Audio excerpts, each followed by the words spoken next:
Do you believe in the existence of extraterrestrials?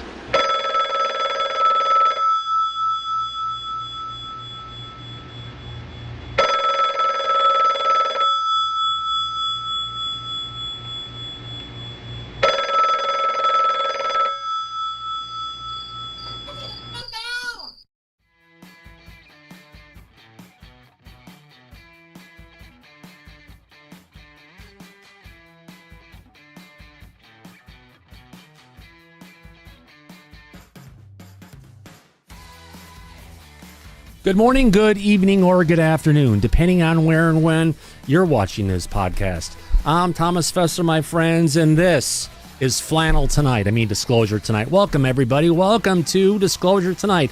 What a day. I know we're late because if things could go wrong, my God, they have. Oh, I didn't even want to get there. I just need to take in a deep breath and let it all out and just shake it out and have a good one. Welcome, everybody. Great to have everybody here. Sorry I'm so late. I had a reboot and deal with other stuff. I tried to get to a new version of OBS, and it was nothing but a mess, of course. It was working fine yesterday, but, well, that was yesterday. I've got something in the back with audio right now that's running, and I have no idea where the hell this audio is coming from, but I'll find it soon because we can't play any videos until we figure out where this audio is coming from. I know what I can do. Just bear with me, my friends. It's one of those days we have to go ahead and debug this. What do we say? Real time ninja? Nope. Oh, there it is. Ah, that's what it is. It is. Oh, shit. Let me do this. I think it's the Apple TV playing right now in the background where we're getting our audio from. Studio, back. Oh, just. No. Black. Turn that off. You don't hear anything back here. You know that, Oh, right? you guys can hear it, but the audience will hear it once I turn it on, folks. I think I took care of it. Did I take care of it? In Seattle. Oh, fucking no, I didn't take care of it. We'll get there soon, folks. Hold on. Let me go ahead and get in here and find the audio that I've got hooked up to that. Oh, yes, I know. It's one of those streaming things we're looking at here. Properties. OBS Safari is the one that's making all the noise right now. OBS Safari. Turn that off. Ah, I got it. Finally. On that note, welcome everybody to tonight's episode of Disclosure Tonight. Anand, I see you walking on the side. Yes, let's go ahead and get this thing started. Holy cow, I'm not going to stress. I'm not going to get upset. We're just going to have a fun time and say, hello, Susan. Yes, you make us feel so wonderful, Susan Goff. Apparently, she still has a job. I don't know how she does, but she still has a job in the DOD. Apparently, they haven't gotten the memo yet to go ahead and escort her out of the building. We can't wait till all that happens. I can't wait, my friends. On that note, let me go ahead and, where's this at? Let's get the drums. Let's welcome in our audience. Have a good time. All right, who the heck's out there? All right, let's welcome in our audience. Screw it. Sorry, audience. Welcome. We're late enough in the show right now. I don't need to delay it anymore. Yeah, we've got 15 people in the back besides me. And looks like it's there. We're missing Mike Disclosure. Not sure where he's at yet this point. But got a bunch of people in the back. We got a lot of stuff to go ahead and talk about here in Disclosure tonight. I'm going to try and remember, keep looking at the camera, not at the screens, Tom, because you look silly when you're looking everywhere else and not at the camera. On that note, yeah, a lot of interesting things going out there in Disclosure. We've got, what do I recap really quick? We've got Lou Elizondo coming on a new podcast. We've got a number of clips on there. Yes, Lou does admit and talk about, yes, aliens have a language. Go figure. Yes, they do, and apparently it's written, scribed on the craft. We'll get to that point shortly, and there is a huge drone pushback that's happening, and it's about time to go ahead and let's get to it. All right. Where do I start? Let's get on to this. All right. And our first story today, folks, let's go ahead and talk about Lou Elizondo. First, talking about Aro. Initially he's going to be saying, we've got a short little audio clip of Lou here talking about Aro, what he thinks about Aro. And it sounds like there's some good things coming ahead in Aro, meaning we've got some good changes coming. And hopefully that means it's coming from the leadership who's over Aro, because we can know that Aro's leadership are the ones who have been doing and going ahead and preventing the folks in Aro from doing their job. They're just following orders from their bosses if they want to keep their job for that matter. Yes, when they've been covering everything up, potentially it's been coming from Stacey Dixon, who was one of the overseers of RO, and they're all gone at this point, along with many other from the Biden administration. Can't wait to see where Pete Hegseth is going to take all of this, my friends. On that note, let's get to our first clip of Lou Elizondo in a great interview that he just had earlier today, I believe. Let me go ahead and find the video and bring it up. There, is it right? Correct?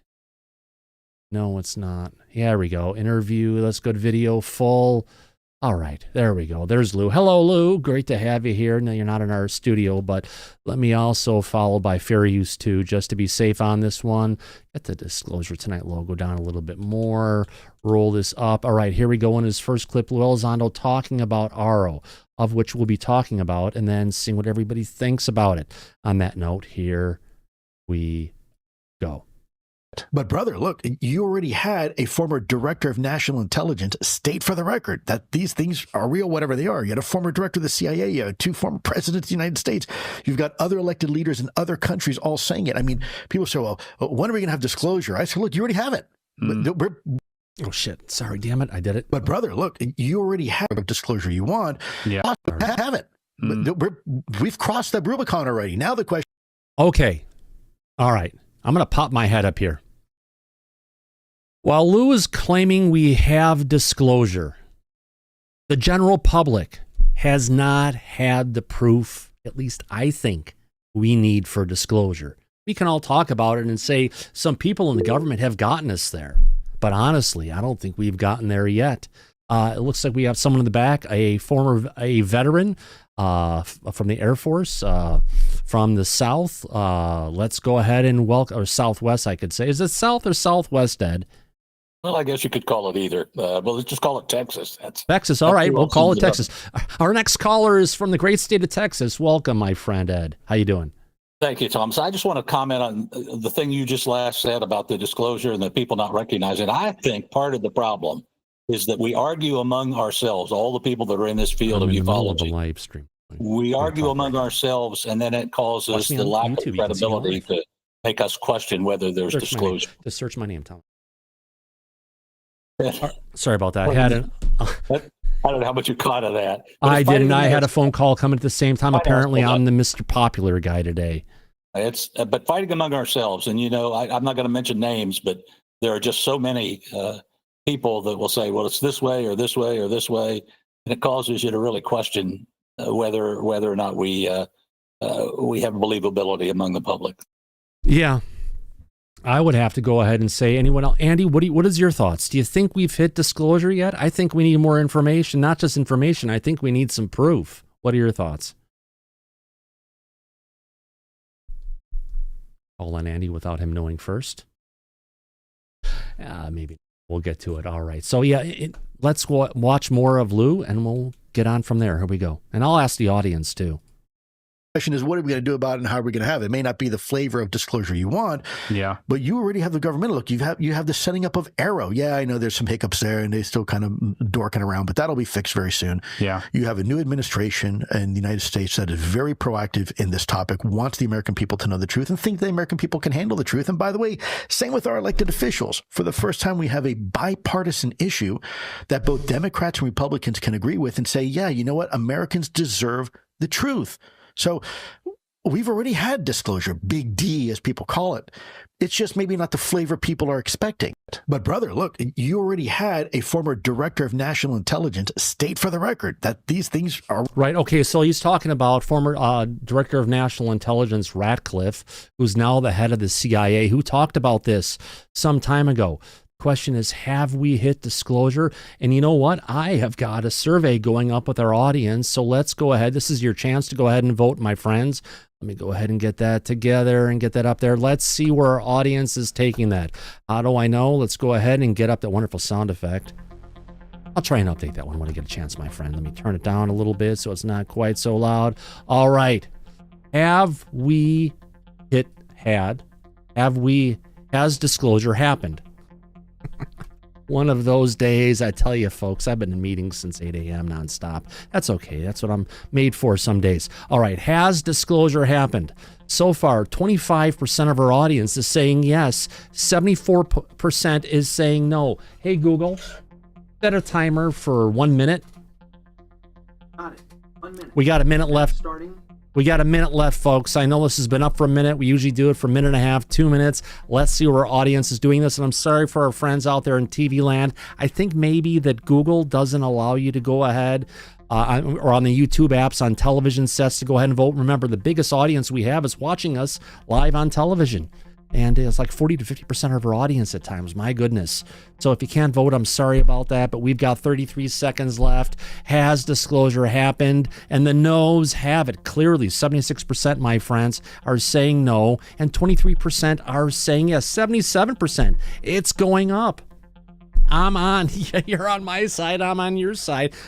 Hermano. We've come together. We found something that we can all agree upon. I don't think it takes that much to get there either. With just 7 seconds left, we have 185 votes in, 186. I know I am going to put us into overtime.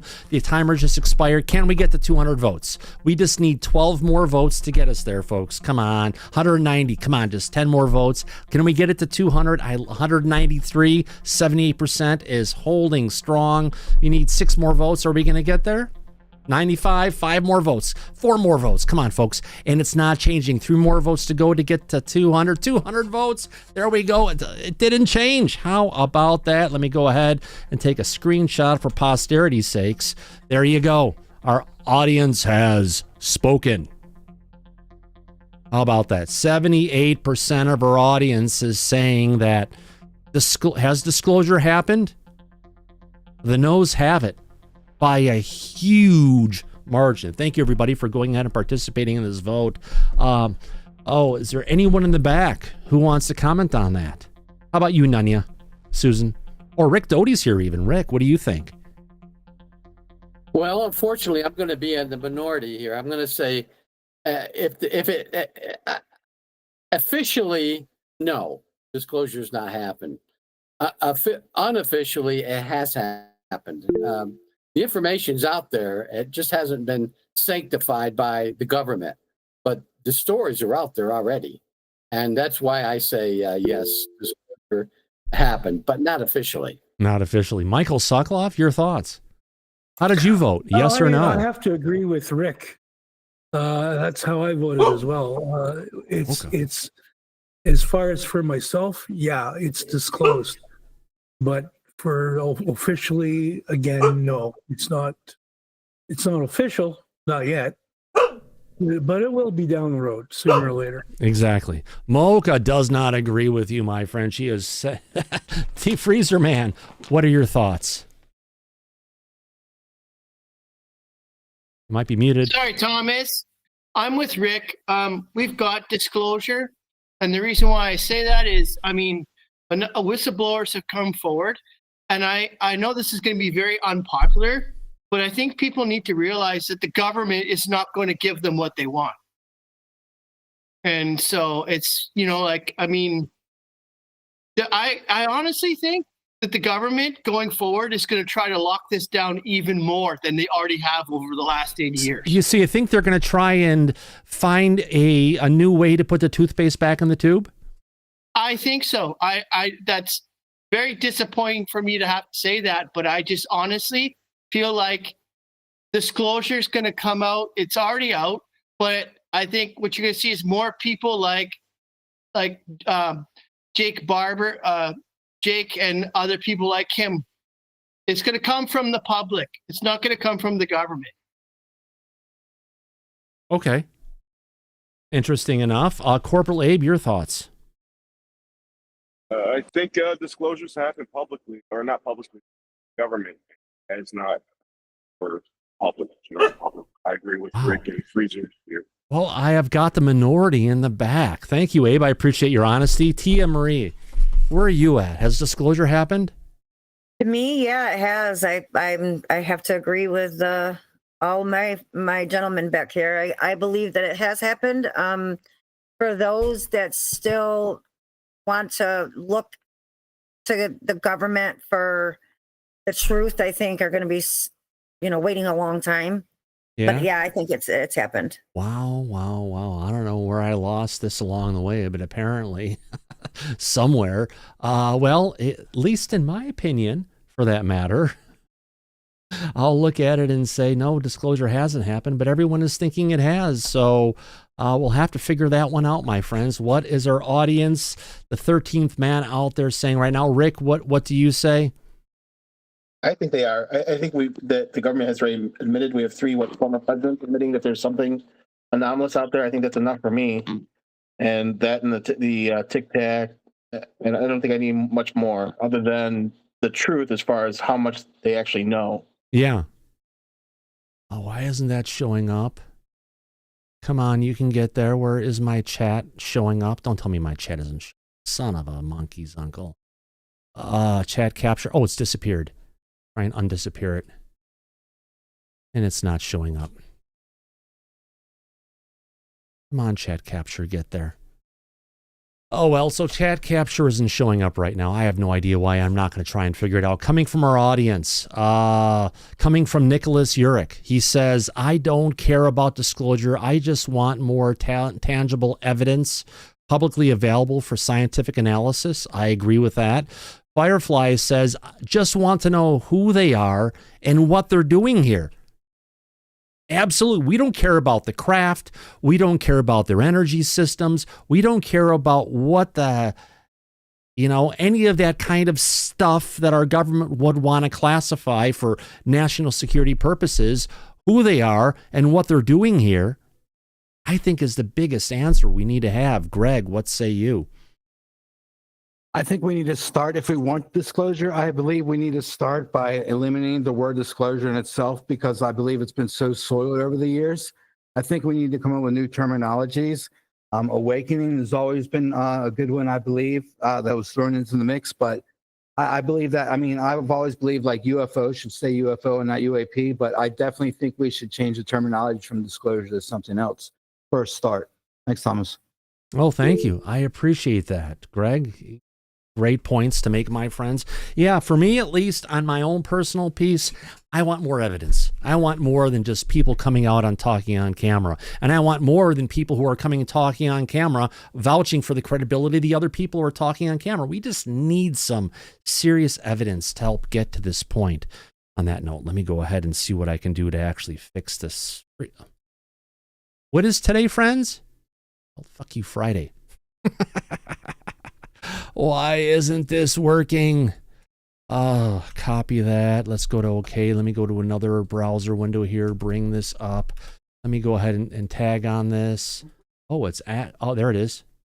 It's dying there, but it's not showing up here. Oh, boy. Sorry, chat. I'm not going to be able to bring you up on the show today. We'll deal with this in a bit, but I promise I will read your comments. More importantly, we have gotten some super chats out there. One from Gizmo, going ahead and saying, woof, treats for the dog. Thank you very much, Gizmo. I appreciate that. And also Jillian Goslin, I trust Mocha with my life. Thank you very much. I appreciate the super chats, my friends. And I'm clicking on it to bring it up, and I still can't bring it up, and I'll figure out what is going wrong with OBS today. It's just one of those days that no matter what I'm doing, shut down when it's not visible, refresh browser when it becomes active. That's the same one I brought up there. I bring it there, and I get it there. And let's try it one more time. Nope, it's not going to behave. How about that? Okay, let's get on to our next video clip coming up from good old Elizondo. Yeah, it's a great interview we had. He has said a lot more things than he hasn't said in the past. We had that one. We've got that one. Let's get to the next one. Lou Elizondo talking about that UAP craft, non-egg shaped, engraved with script writing. Now, if you remember, everybody, that there was a UFO video that came out from 4chan. It was not a video showing pictures of an egg. Everyone was like drooling over it like it's the next greatest thing that we all want to get to. Lou's not mentioning about that one at all. But he is saying that, yes, there has been language engraved with script writing on UFOs. And honestly, I think this one's going to be referring to potentially the Rendlesham Forest incident. We all remember that one, don't we? The one where there was a triangular craft, I believe, that came down, a relatively small one in the forest of Rendlesham, right by the Rendlesham base. On that note, let's get up and bring and listen to Lou Elizondo talk about this one. Here we go, everybody. Welcome, Mike. Good to see you. I had an emergency kitten nosebleed. Oh, sorry about that. Don't put the nose back. Keep it forward. Keep it plugged, and then put ice on the back of their neck, and they'll take care of it. Yeah, that's what I've been doing for the past 30 minutes. But luckily, it stopped bleeding for now. Oh wow! So, oh wow! Yeah, that's why I jumped in. Sorry about that. Not a problem, Mike. I just have to ask a question. We had a survey came up from the audience, and believe it or not, we asked the audience, has disclosure happened? Because Lou's saying it's happened. 78% of our audience says it has happened. I mean, it hasn't happened, but everyone in our back we talked about said it has happened. What say you, Mike? Has disclosure happened from your perspective? Oh, hell no. Not even close. All of the unfounded claims, speculation, there hasn't been a shred of one proof or evidence to establish any facts of these claims so far. And until that happens, there is no disclosure. That's my position on this, and it won't change. So yeah. I understand how people feel. Everybody wants to get to the truth. It's been over 80 years so far. I understand that. But until we have actual, indisputable evidence to establish that we're not alone on this planet, anybody that's telling stories or giving all sorts of anecdotes or trust me, bro, that's not going to cut it. Not as far as I'm concerned, and not as far as scientists and the scientific method is concerned. Not going to go on faith. This is not a religion, is it, Thomas? No, heck no. You know, you leave things to like believing in to I believe in Santa Claus. Right. I believe in the Easter Bunny. I believe in, quote, insert religion story here. But we're talking about something that's going on in our modern day and times, right? Correct. That we've been dealing with, and there is evidence that would indicate that there might be things that are unknown. But until it is known or able to be proven and established, that's all it is. It's not disclosure because someone thinks it might be this or it might be that. We need to see exactly what it is or what it's not. And that's until we do that, there's no real disclosure. No. Well, I think we're on par with the 78% of the audience, by the way. Looks like Ed Brown has his hand up on that. Ed, go ahead. Well, I'm kind of laughing here in the back room because it kind of takes it back to my comments at the very beginning about our arguing over all this stuff. You know, who has the right answer and who has the wrong answer? What is disclosure? What is not disclosure? You know, we can't seem to get consensus. And I was thinking, you know, the people that say, well, I won't believe it until one lands on the White House lawn and a being gets out. And I think that's not even going to be enough because the next thing will be, that's nothing but a deep fake, or that's CGI, or that's some graphics program that did that, or Photoshop. But if it lands in a place, Ed, where there's hundreds, if not or thousands of people, and everyone brings out their phone and records it like it's a rock concert, you're not going to be able to get away and say, oh, it's just a fake video, would you? So they'll call that mass hysteria, and that the cameras just picked up what the people were thinking or something. I don't know. It's crazy, Thomas. It's difficult to come up with a specific answer. All I can tell you is among the people that are in the back room today, you've got people on one side of it, and then Mike comes in just on the opposite side of it. So we're not even in agreement among ourselves. Well, that's true. Good point, Ed. I agree with Mike until it officially happens. I mean, we've got soft disclosure, but we haven't got official disclosure. It hasn't been officially handed to us, you know? Right. We've got a lot of whistleblowers. We've got this, we've got that, and other things, and just, until, you know, we get to the bottom of it. Until the recent whistleblower, Jake Barber, lands one on live national news cameras like he claims to do, How does that go? We ain't found what? Ain't found shit. That's right. Until that happens, it's just another anecdotal story. It's not proof, it's not evidence, and it sure as hell ain't disclosure. Oh, you mean? We ain't found shit. Found shit. That's right. Yeah, You got it. exactly. We wish we did. I guess, Mike, we just want something a little bit more proofy than some people coming forward storytelling. Yeah. Right. And that's not going to change, Thomas, no matter how many stories come out. Until they have hard evidence and proof that we could sink our teeth into and verify, all the stories in the world are not going to cut it. Yeah. Yeah. Official disclosure. Well, even with official disclosure, Susan, they're going to have to fucking roll something out for us to see, goddammit. I'm not going to take their word for it. No one will. And don't forget the quote that Lou Elizondo is talking about from John Ratcliffe is 4 years old. And after that came out a while ago, Lou had said, yeah, we had disclosure. And then he said, no, disclosure hasn't happened. So I guess something must have happened this year to have brought us to that new point. Agree. It seems like, unfortunately. Yeah. And until that changes or we get some real hard evidence, there is no disclosure. Yeah. Not yet. I hear you, my friend. that's- Just got another that's it. super chat. Come in, Mike, really quick. I want to go ahead and deal with this live from Mark Live. I'm going to deal with it live. Absolutely. It's time to do a worldwide press conference. Lou, Grush, George Knapp, Jeremy News Nation, and Saul with Rogan. And we need to stop waiting for the DOD. Exactly. You know, Mike, by waiting for the DOD, it's honestly like waiting for the Catholic Church to come out and verify that the priests have abused all those little boys. It's not going to happen. Done that, and they won't. They have too much liability, too much to lose, so that will never happen. Right. And I think the same is true for the government in regards to this, because we've discussed this many times on the show over the past couple of years.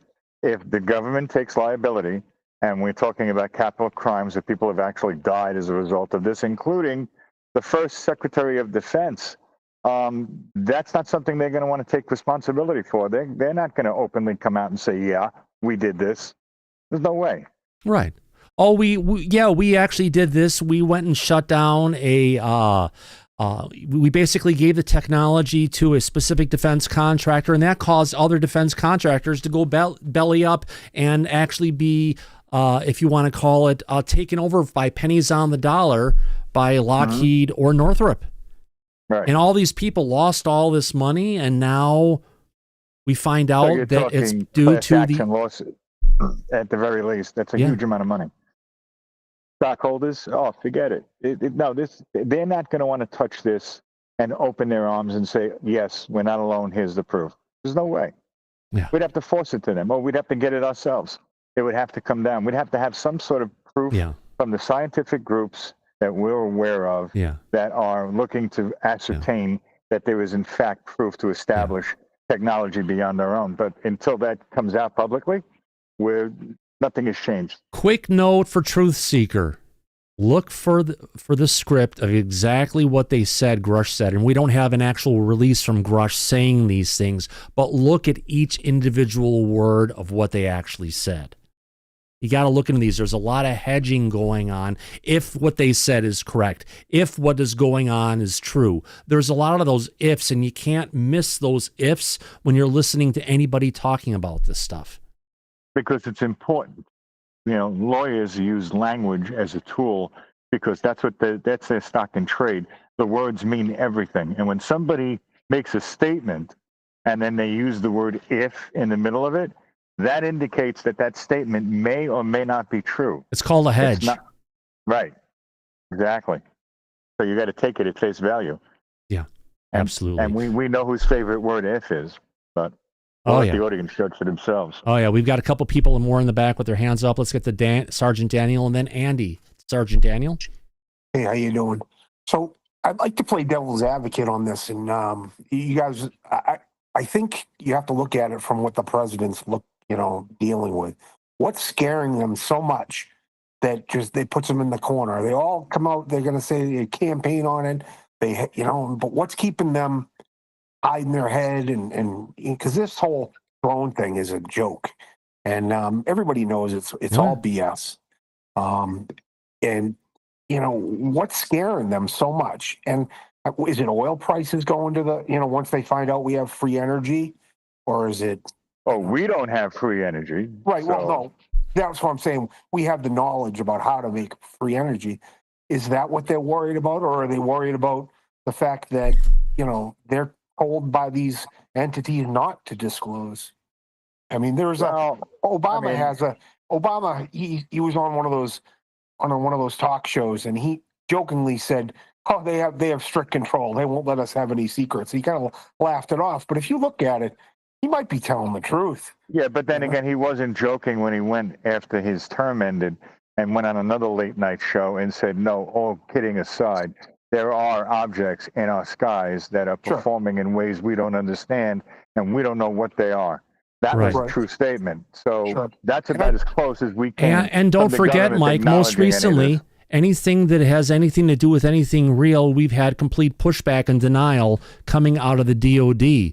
So if that's the case, we need to take all these denials that have been made, and they all need to be excused or reversed with actual realistic information with some evidence to go behind it. Because Lou's been talking about, high definition videos of UAP. There was one that was the size of a football field or bigger that raised up out of the water, a triangle next to an aircraft carrier, and shot straight up in the air with unbelievable speed.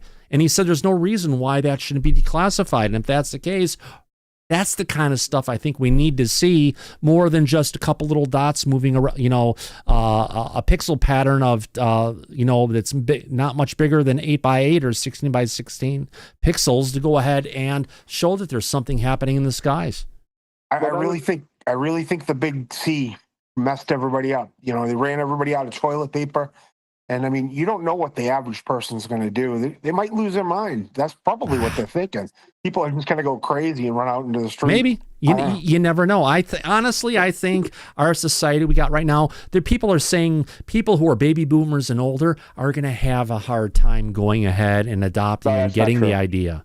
Yeah, I don't agree with that. No, neither do I, honestly. Right. No. And I'm a Gen X. I think you are too, Mike, aren't you? Yeah, that's right. So, but I'm telling you, I know boomers, and there's no way that they would go out and commit suicide and lose their mind. No, hell no. They just wouldn't.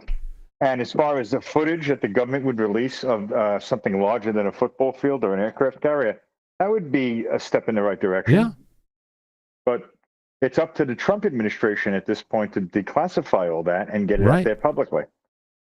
Now, that remains to be seen with this recent drone flap and the response that we're getting out of the White House. And the bullshit answers we get out of the White House? Well, what we're getting out of the White House right now is a bunch of horse shit on these drones. Yeah. That's not a good sign for UAP disclosure, I can tell you that. Oh, God, my friend. But you and I have spoke publicly. We've spoken privately about that, not just publicly. But everybody is aware of it. So this is not a good sign for the beginning of 2025. I hear you, Mike. Hopefully there's a change. I mean, look, I would love to tell the audience, yes, it's catastrophic disclosure.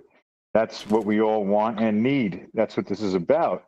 Yeah. The truth of the matter is we're no closer to that than we have been for the past 80 years so far. Yeah. Not yet. I think a lot of the audience that Grush brought, a lot of the information that Grush brought out, if that information was brought forward, I think it would have moved things forward more than where we're at today. Are you kidding me? He confirmed that the biologic bodies the government has been in possession of all this time since Roswell or later is the gray type that all of the abductees have been complaining about for decades now. If that was established by the government, he said that the technology of these craft, James Lukatsky went on with Corbell and Knapp and had stated in an interview that the craft that they were in possession of, he was able to access. And we know that Grush had told us at that VIP meeting here in New York City that when you get inside the craft, it's 40 feet on the outside and over 300 feet on the inside. That is something that if the government had acknowledged that, and this is what we're discussing right now, that would move the needle. But it hasn't happened.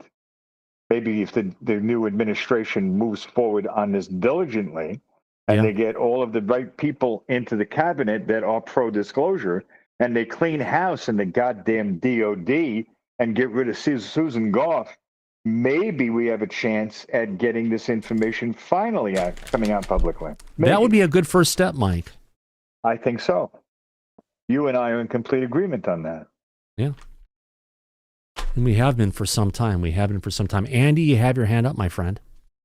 Yeah, I have to say, you know, when you did your survey a minute ago, I voted no, but we haven't had disclosure, and I'm in agreement with Mike. Yeah, a couple of days ago when we had the announcement on the answer to the question that Trump asked about, you know, so what's going on with these flights? And it's their FAA, you know, of allowed drones or whatever have you. My bullshit meter went to full herd. You know, we're no further forward on knowing what these drones are. So if it's the American FAA that sanctioned all of these drones to be flying, do they have jurisdiction over my country? No, they don't.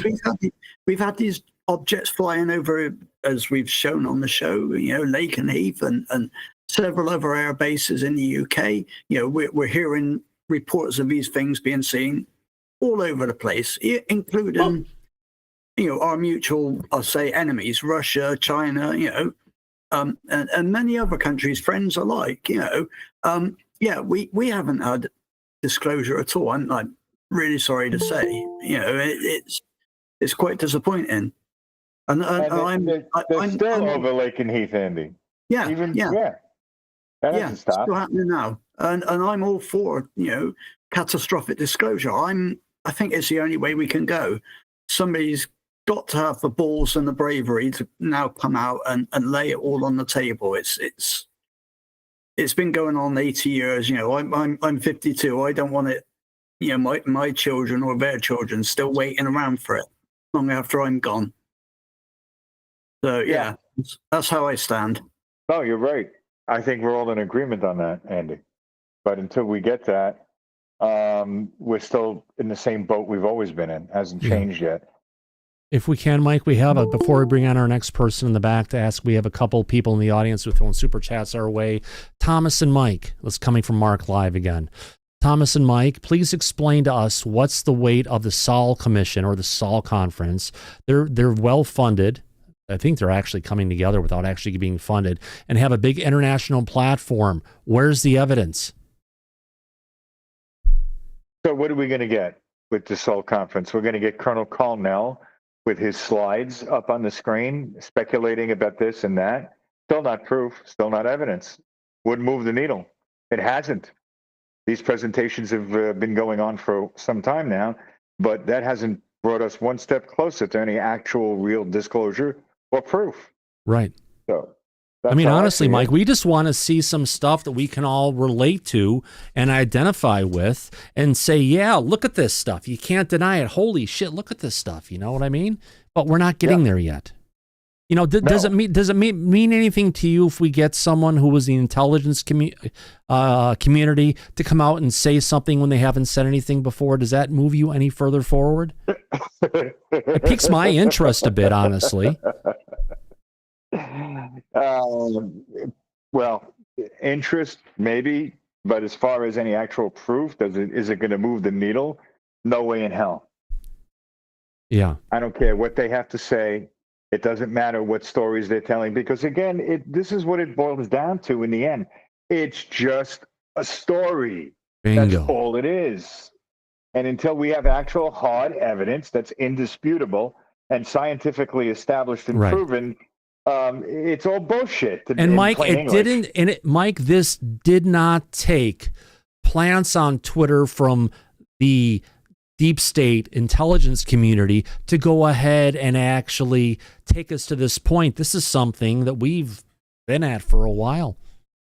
Because the government, and we've talked about this, established in 1947 the National Security Act, the Central Intelligence Agency, and they shut down any hope of public information on this topic ever coming out. And until that's directly addressed, or the current administration declassifies a lot of the information, the government hasn't been in possession of and brings it out publicly, we are no closer than we were back then. Yeah. Now, here's the thing. If we had Tulsi Gabbard come forward and say, yes, we've broken the law with this and this and this and this, and these are all the horrible things that we've done, here's the proof of it, here's what actually the truth is, I think that would actually move my needle a little bit more towards disclosure. Well, she would not only have to make a statement like that, she would also have to present hard evidence that can't be disputed or denied. Yeah. That's Absolutely. my position on this. Absolutely. We've got another one here coming from one of our people in the chat, one of our members, or not viewer, one of our viewers.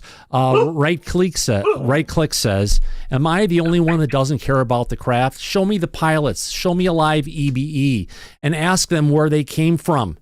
And I can come with, I agree. Why are they here? What are they doing here? Those are the biggest questions I think that most people in this country, if not the world, would like to know, right? No, the world. You're right about that. They really want to know, if we're not alone here on this earth, why is that? And what is the purpose? What's going on? Which is a fair question. And I think that one of the reasons the government is slamming the brakes on coming out full publicly on this is because that may be questions that they can't answer, and they may have the evidence, they may have the bodies, they may have the craft, but I don't think, even with all of that, that they truly know the answer to questions like that. Maybe not. But if they do, bring it on, is what I say. No, I'm with you, but I don't think that they're comfortable with that. Especially if they don't know the answers. Right. What if it's nefarious and the information is not some things we want to hear? Or there's a major threat, and I think that's one. We know Russia's a threat. We know China's a threat. If we have another threat from outer space or from inner space, all that'll do is bring together the people of the world to unite against it, like Ronald Reagan has said many times. And Abe, I want to say welcome back. It's good to see you, my friend. And we definitely got to talk after the show. Very, very happy to be back, and I got a lot. Yeah. All right, one last one from Brian Pemble. I'm not quite sure what he means about this one. Bring in the big red one and knock down some doors. Which big red one was he talking about, Mike? Any idea? I have no idea. If Brian's in the chat, jump in the back and explain what you meant by that. Absolutely. Let's go on now to someone in the back with their hand up. Daryl Zernick, you have your hand up, my friend. Yeah, I just wanted to say, number one, my super chat, which I don't think you've gotten to, plaid rules. That's the disclosure. Plaid rules. Okay. The other part about the real disclosure, I think that we're not. I hear everybody talking about all these things of why you would do disclosure, but the one thing that I think people are forgetting is we're all human beings, and admit a higher power, then the current power is far less powerful. So that's a catalyst, a factor in all this. I guarantee it. Interesting, my friend. All right, let's go on to Ed Brown. Ed? Well, since Daryl's already opened up the joke cards, I thought I would add one additional one to it. Earlier, we had a devil's advocate. I was just wondering now if Jake Barber opened that egg, if it would be a deviled egg on the inside, do you think? Possibly? Good point, my friend. It's several years ago. I would think that would be a pretty rotten egg. Seriously, let's look at some of the reasons why we don't have disclosure. I know we've done this time to time, but one reason is because the aerospace companies that have all this stuff in their possession don't want to let it go. Millions or billions of dollars tied up in breakthroughs if they happen to break through, and they don't want to let it go. The other one is Congress, and I'm beginning to believe this more and more, knows less and less about what's going on in this field than the people here in the back chat. We could probably answer a lot of the questions that they don't know the answers to. And the third one is, it just depends on what the disclosure is, in my opinion. Now, let me explain that. If disclosure is there is a group of aliens coming from the Pleiades, and they're here, and they've been here for thousands of years, and they're friendly, and they're not bothering us, and they're just going to kind of keep living with us, I don't think people would care. They go back to work the next day, and business would go on as normal. But in the event it turns out to be something that totally disrupts your social agenda or your religious beliefs, I believe that will just explode, and that could create a real problem. So I know you don't want to necessarily get too deep into that subject, but that would be the one that would really if you'll pardon the pun, crack the egg open. I think you bring on a good point here, and that's why when we have a lot of people talking about these UAP, like Jake Barber calling the UAP now that he has a hitchhiker effect coming over his house, calling it an angel, we have to keep out of these religious colloquialisms that we're getting, that we're tying it back to religion, because the last thing we need, Mike, is we don't need another religion. Oh, hell no. And there would be a lot of people, believe it or not, that would jump right on board with that, and that's part of the problem. I was uncomfortable when Ross was making points about how UAP, NHI tie into Scientology of all things. That's not just a religion. It's not an established, credible religion based on thousands of years of belief, but it's something that is more cult-like. And if we start to go down that path with this, that's a whole bunch of trouble that nobody needs. Right. Now, some members in the chat are bringing up, the aliens could be in the bottom of the ocean. Well, that's true. We're not going to call them necessarily. Let's just make sure we call them a non-human intelligence, because there's a good chance that they have been on this planet longer than humanity.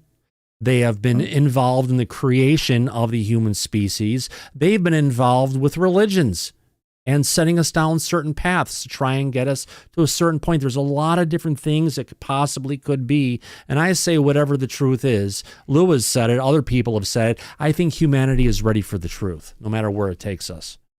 I believe that to be true as well, and I agree with Lou on that. I think that, for the most part, humanity is ready for the truth, and I think it's also something that's been long overdue for some time now. And the only shot we've had in decades is the current administration declassifying and cleaning house with the DOD and bringing this information out public. Because after this, if it doesn't happen, I don't see another opportunity presenting itself anytime soon, to be honest with you. No. It's coming down to, let's get it there. We've got the right president in office who wants to declassify, wants to shut down the deep state. Bring it on is what I have to say. Wow, a lot of super chats. Of super chats coming in. David Bullard says it will also kick off some diplomatic incidents potentially. And Mr. Grimlock says not one follow-up question from legacy media about the drones at that lame, weak press conference. Oh yeah, there have been a lot of, we've had Fox, we've had a bunch of local stations talking about it. We've also had national news talking about it. So yeah, a lot of people have been pushing back, and that's why, honestly, we've got it as the second topic we're talking about. The drone pushback escalates because people aren't believing the shit that was given out by our new press secretary in her first press conference. Right, Mike? Oh, 100%. It's we called that out as soon as it happened, and everybody else is also calling it out because it's complete and total bullshit. Yeah. So, which there's no reason for that, because again, if you want to get into the campaign promises that Trump made, even right before he took office, he said on day one, the next day after I come into the White House, I am going to expose the truth of what the Biden administration was hiding about these drones. And people were expecting it. We were. Yeah. Because we were expecting it, covering the actual information when it came out to see exactly what was going on and look into that. But that never happened. We didn't get it. No. But Fox and other stations have been following up and asking in repeated press conferences time and time again. And Ian Tate says, and you thought he was telling Jesus the truth? Christ, Craig Smith says Trump will. Sorry about that. Pete, that was the chat. Yeah, there's a lot of backtracking going on, AJ. There's a lot of cover-up going on. We just need the facts of what it is. More importantly, we need a believable answer other than the FAA was aware of these flights going on. From where? From who? From why? Now, there is a huge drone training, a drone, if you want to call it, proving grounds in New Jersey that these things could have been from. And they do work with the Navy, which could explain them coming off. But you know what? It's still going on as of today. And I think we need some real answers. Right. See, if this was a military operation, they wouldn't be in incursions on military bases in New Jersey and Virginia and all over. They would be originating from the military bases, but that's not what we've been reporting on. The opposite of that, which makes absolutely no sense, which is why the statement coming out of the White House is complete horseshit. Yeah, absolutely, my friend. Absolutely. Alice W., you've been very patient. You have your hand up. Hi, Thomas. Yeah, I just remembered this actually. My friend's dad worked at Area 51, and he said that he did see the aliens, and they were called creatures at the time. This man's in his mid 70s to 80 about right now, and down underground, he walked by them on the other side of a walkway, probably about 20 feet away, and he said they spoke to him telepathically. And this was 10 years ago when I was told this, and I didn't know anything about telepathy then. Right. So I believe it's well, remember the case, the Zimbabwe case we had from the aerial school? Well, all those kids talked about telepathy back then too. Oh, yeah. I was so disappointed with this, with Trump's, what he said it was. Yeah. You know, we just got another super chat for $20 coming in from David Jones. He'd like to hear from Rick Doty why he believes the general public has had disclosure. Happy Friday. Happy fuck you Friday, everybody. And thanks to all here. Thank you, David Jones. Rick, what say you? Well, as I said earlier, I certainly don't have an official disclosure. But if you consider what has been disclosed and what's been leaked out over the years, we have a form of disclosure. It just hasn't been an official disclosure. And that's what I said before. And here's the complexity of one of the things that other people have talked about. There was a podcast a few months ago by a guy who his face was covered up, but he said, and I don't know who it was, but he said, just think of it this way. We have more than one species of extraterrestrials visiting our planet. How can we disclose, make a full disclosure when we can't understand all these different species? And it would be difficult to conduct a disclosure by saying we have species visiting our planet, but we don't know anything about them. And that wouldn't be number one. The government wouldn't do that. Would be very disruptive to society, and therefore they're just going to keep quiet. I think what we're going to get, the best we're going to get, is a general disclosure statement by the government at some point. And I actually think it's going to happen this year. It's going to be a general disclosure about United States involvement and contact with extraterrestrials, but not anything specific.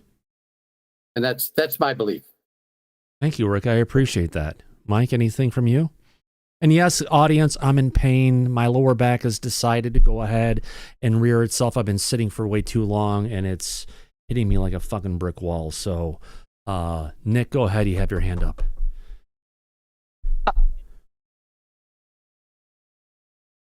Nick started, and then he cut out.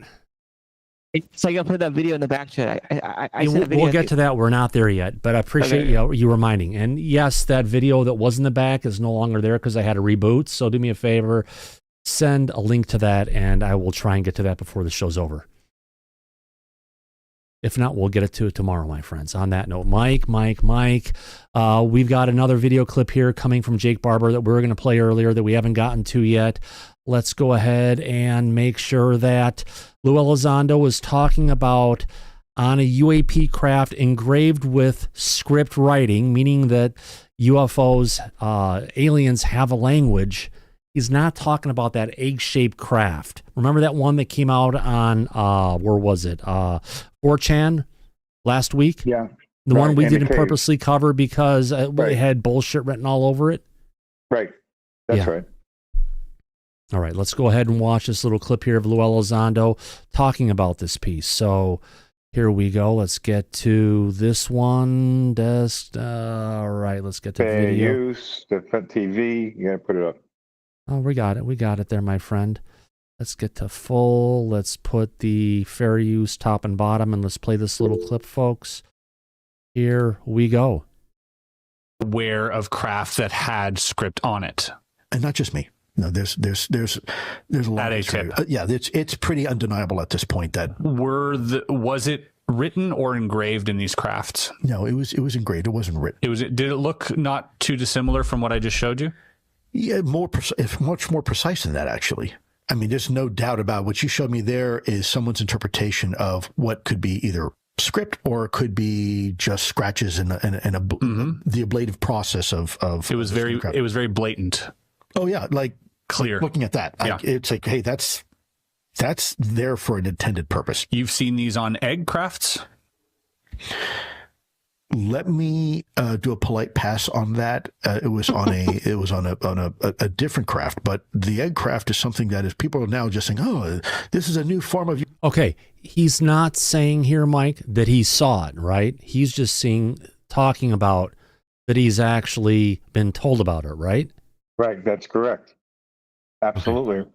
That's what I thought. You have to pay very close attention to the exact words that he is using and not interpret it to your own what you want him to be or believe he's saying. You got to pay close attention to exactly what he says. No more, no less. Absolutely. So let's continue on with this. Here we go. No, it's not. Mm-hmm. We've been and not just us. There are people. If the story ever comes out, we have been dealing with this shape for a long time. It's not new. People think it's new. It is not at all. In fact, there's some very interesting intelligence information about that. I cannot go into any detail. I'm very hopeful that information will probably come out soon enough. Not by me, but some scientists who actually research some of this stuff. Yeah. And it is not new to our intelligence community. Now, don't forget also, Mike, that besides the reports at Rendlesham, didn't Danny Sheehan say he saw a picture when he was in the National Records searching around for stuff? Back in '77.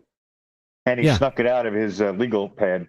It was a crash retrieval of a saucer-shaped craft that was in the snow. And there was like glyphs, like hieroglyphics from ancient Egypt that were on the craft, also etched into it, not sticker or painted on. So yeah, we heard that from Danny as well. That was be referring to that. Go ahead, Rick. Sorry. I'm sorry. No, I interrupted you, Mike. Go ahead. No, go ahead. No, I was finishing my statement. Okay, the Danny craft was the one that was recovered in Canada, near a dew-line radar site. That's what Danny was talking about. With the snow, I remember. You talked about it. Yes. But there were markings on that craft as well, right, Rick? Absolutely. The graphs that he covered, yeah. Now, what happened? He was supposed to take those graphs that he snuck out on his legal pad, and he was supposed to be able to try to see if it would be uncovered or connected to any language here on Earth or identified. But then he said that he lost the actual paper with the actual the graphs on it. So we were never able to get any closer or any information on that, right? He had said he had it in a desk drawer or something like that, and there was a flood at that office, and he lost it at that point. Yes. Right. It's too bad. It was on the back. You know the hard cardboard that's on the back of a legal pad. Yeah. He wrote it on that, and he had placed it in a drawer in the basement, and there was a water flood in the basement, and he lost it. But he did show it to some people that were language experts within the Jewish Jesuit, some Jesuit scholars, and they didn't recognize any of those scripts or those characters. Yeah. So it's too bad. We had something that might have bore some fruit had we been able to proceed with that, but unfortunately, it didn't gain any traction or get us anywhere. Yeah. But you know what I think, Rick? I think with all the whistleblowers that have been coming out lately, and all of these stories that we've been hearing that people are taking very seriously, I think you're in possession of the files that we talked about, that you should be planning on us covering that so that the audience can get some real historical information. and really understand that what's going on currently is actually based on a lot of information that came out decades ago. I have been waiting for us to cover the Clifford Stone files for what feels like eons. I think now would be the right time because of what's going on currently. I think this would be ideal time to give the audience some insight into somebody like Sergeant Clifford Stone and the work that he was doing and bring the truth out in that regard. And Rick has all the files. So, Rick, we should really make a plan to take this out publicly while people are paying attention to all these witness statements. What do you think? Yeah, I agree with you. Let me correct you a little bit. I don't have all the files. No, but you've got some decent. You've got a pile container. of them. Oh, yeah, I got one container. And what I did was I reached out to Clifford's daughter. I wanted to give her a heads up. I didn't want to surprise her because Clifford's wife has passed away too. Right. I wanted to give her a cordial statement about what I wanted to do. Before it comes out publicly. Ask her if she had any problem with it. And I haven't heard back from her. So as soon as I receive something back from her, I'm going to get with you and Thomas, and we'll set up a program. It's not gonna. We're not gonna be able to look at everything in one or two or three shows. Oh no. Shows. Yeah. You know, if it's something we follow up on, have a show here, have a show there, and have follow-ups over time, that'd be fine. I'd be fine with. I think our audience would love it. We Rick. could do a segment during every show and cover a piece here and there from Clifford Stone's files that Rick has. Yeah. I just have to scan them in and get them to Thomas, so you can set it up on a display. Yeah, I think that would be fantastic, especially for the audience. I mean, we're pretty well versed on a lot of those files, but I don't think the general audience is. I think it would be a treat for them, and I think it might give them some real insight into this topic, and even with what's coming out recently with these whistleblowers. Yeah, you know, I would say Clifford is one of the original whistleblowers besides Colonel Corso. Now, who is Clifford Stone? Why are we bringing up Clifford Stone? Was a former U.S. Army sergeant who became widely known for his detailing of UFOs and extraterrestrial encounters. He served in the military as a crash retrieval specialist, asserting he was part of a secret operations tasked with recovering downed alien craft and their occupants. Stone testified in the 2001 Disclosure Project at the National Press Club, where he stated that the U.S. government had cataloged at least 57 different extraterrestrial species. His accounts include descriptions of classified documents and first-hand experiences made him a controversial but influential figure in the UFO disclosure movement. That's why we're so interested in Clifford Stone, right, Rick? He has an amazing pedigree. Yes. Yeah, he does. He does have a fantastic pedigree, and he has great knowledge into some of the things that he did in direct contact with extraterrestrials, and how he related to them, how he was able to communicate with them, and how much he got back from these ETs, or one particular species of ET, because he's only talking about one particular species that he had contact with, where the one he found in a craft. Right.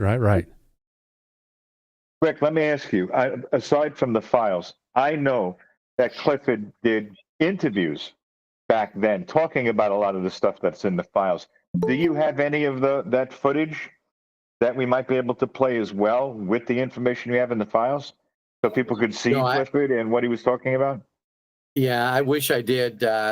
Unfortunately, this container doesn't have any of his videos in. All of his videos went to Robert Dean and to a archive in Austin, Texas, and I haven't been able to.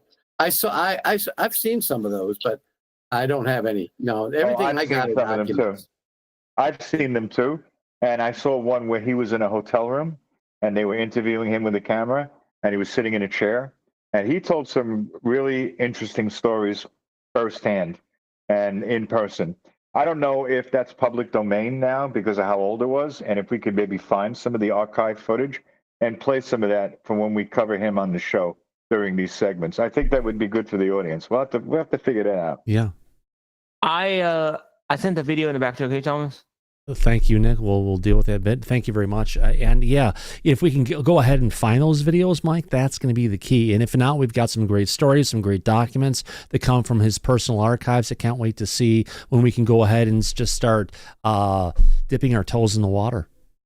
Oh, absolutely. It's why I've been talking to Rick about this, because I think now would be a perfect time with what they're covering out there with these witnesses. That we should bring Clifford out back into the public. Oh, gosh, yes. Absolutely. Last person with their hand up before we get to saying Lou talking about how ARO will be fixed very soon. Alice, go ahead. Yeah, hi. I ran the symbols on the green egg through AI a couple weeks ago, and it came up as ancient Egyptian numerals. And they were all, the AI knew what they were. So that was interesting. Did it translate to say, if it knew what it was, did it translate it to say what was the message? It was just numerical. There was no message, unless the numbers meant something, but all of it was numbers. Interesting. Very interesting. Thank you, Alice. I appreciate that. Yes, I've even taken a delve into, was it called DeepSeek, the new AI platform that's out there, because it was brought up recently, and people have, I think it was mentioned recently coming from, I forget who brought that up recently, but it was basically thrown out there in the conversation. I've talked to DeepSeek back and forth, and nothing revolutionary coming out of it, but it's something we will figure it out. On that note, let's go ahead and get to this video going of Lou Elizondo talking about how ARO will be fixed very soon. Let me throw on the fair use, and here we go. A former director of national intelligence state for the record that these things are real, whatever they are. You had a former director of the CIA, you had 2 former presidents of the United States. Right. You've got other elected leaders. You have the setting up of ARO. Yeah, I know there's some hiccups there, and they still. Yeah. But you already have the government. Look, you have the setting up of ARO. Yeah, I know there's some hiccups there, and they still kind of. Some hiccups. I think that's saying it lightly, Mike. Hiccups my ass. It's now been coming out that ARO has been in full possession the entire time of direct information about the legacy program, and they have claimed with the reports that they made public that they have no evidence or any information to confirm the existence of any NHI or UAP. Complete and total lie. So, no, that's not a hiccup. That's a specific cover-up of the information. It's disinformation is what it is. You know, we need to get, I need to go ahead and get a audio bite of Tim Burchett saying it's a cover-up. Like, we ain't found shit? Yeah, we need Tim repeatedly saying that here. Yeah, we're going to do that. Oh, yeah, we got a whole bunch of ones we need to go ahead and find. Let's go ahead and play this one. Here we go. Kind of dorking around, but that'll be fixed very soon. Yeah. You have a new administration in the United States that is very proactive in this topic, wants the American people to know the truth, and think the American people can handle the truth. Now, about that, remember, I'm pausing, I know.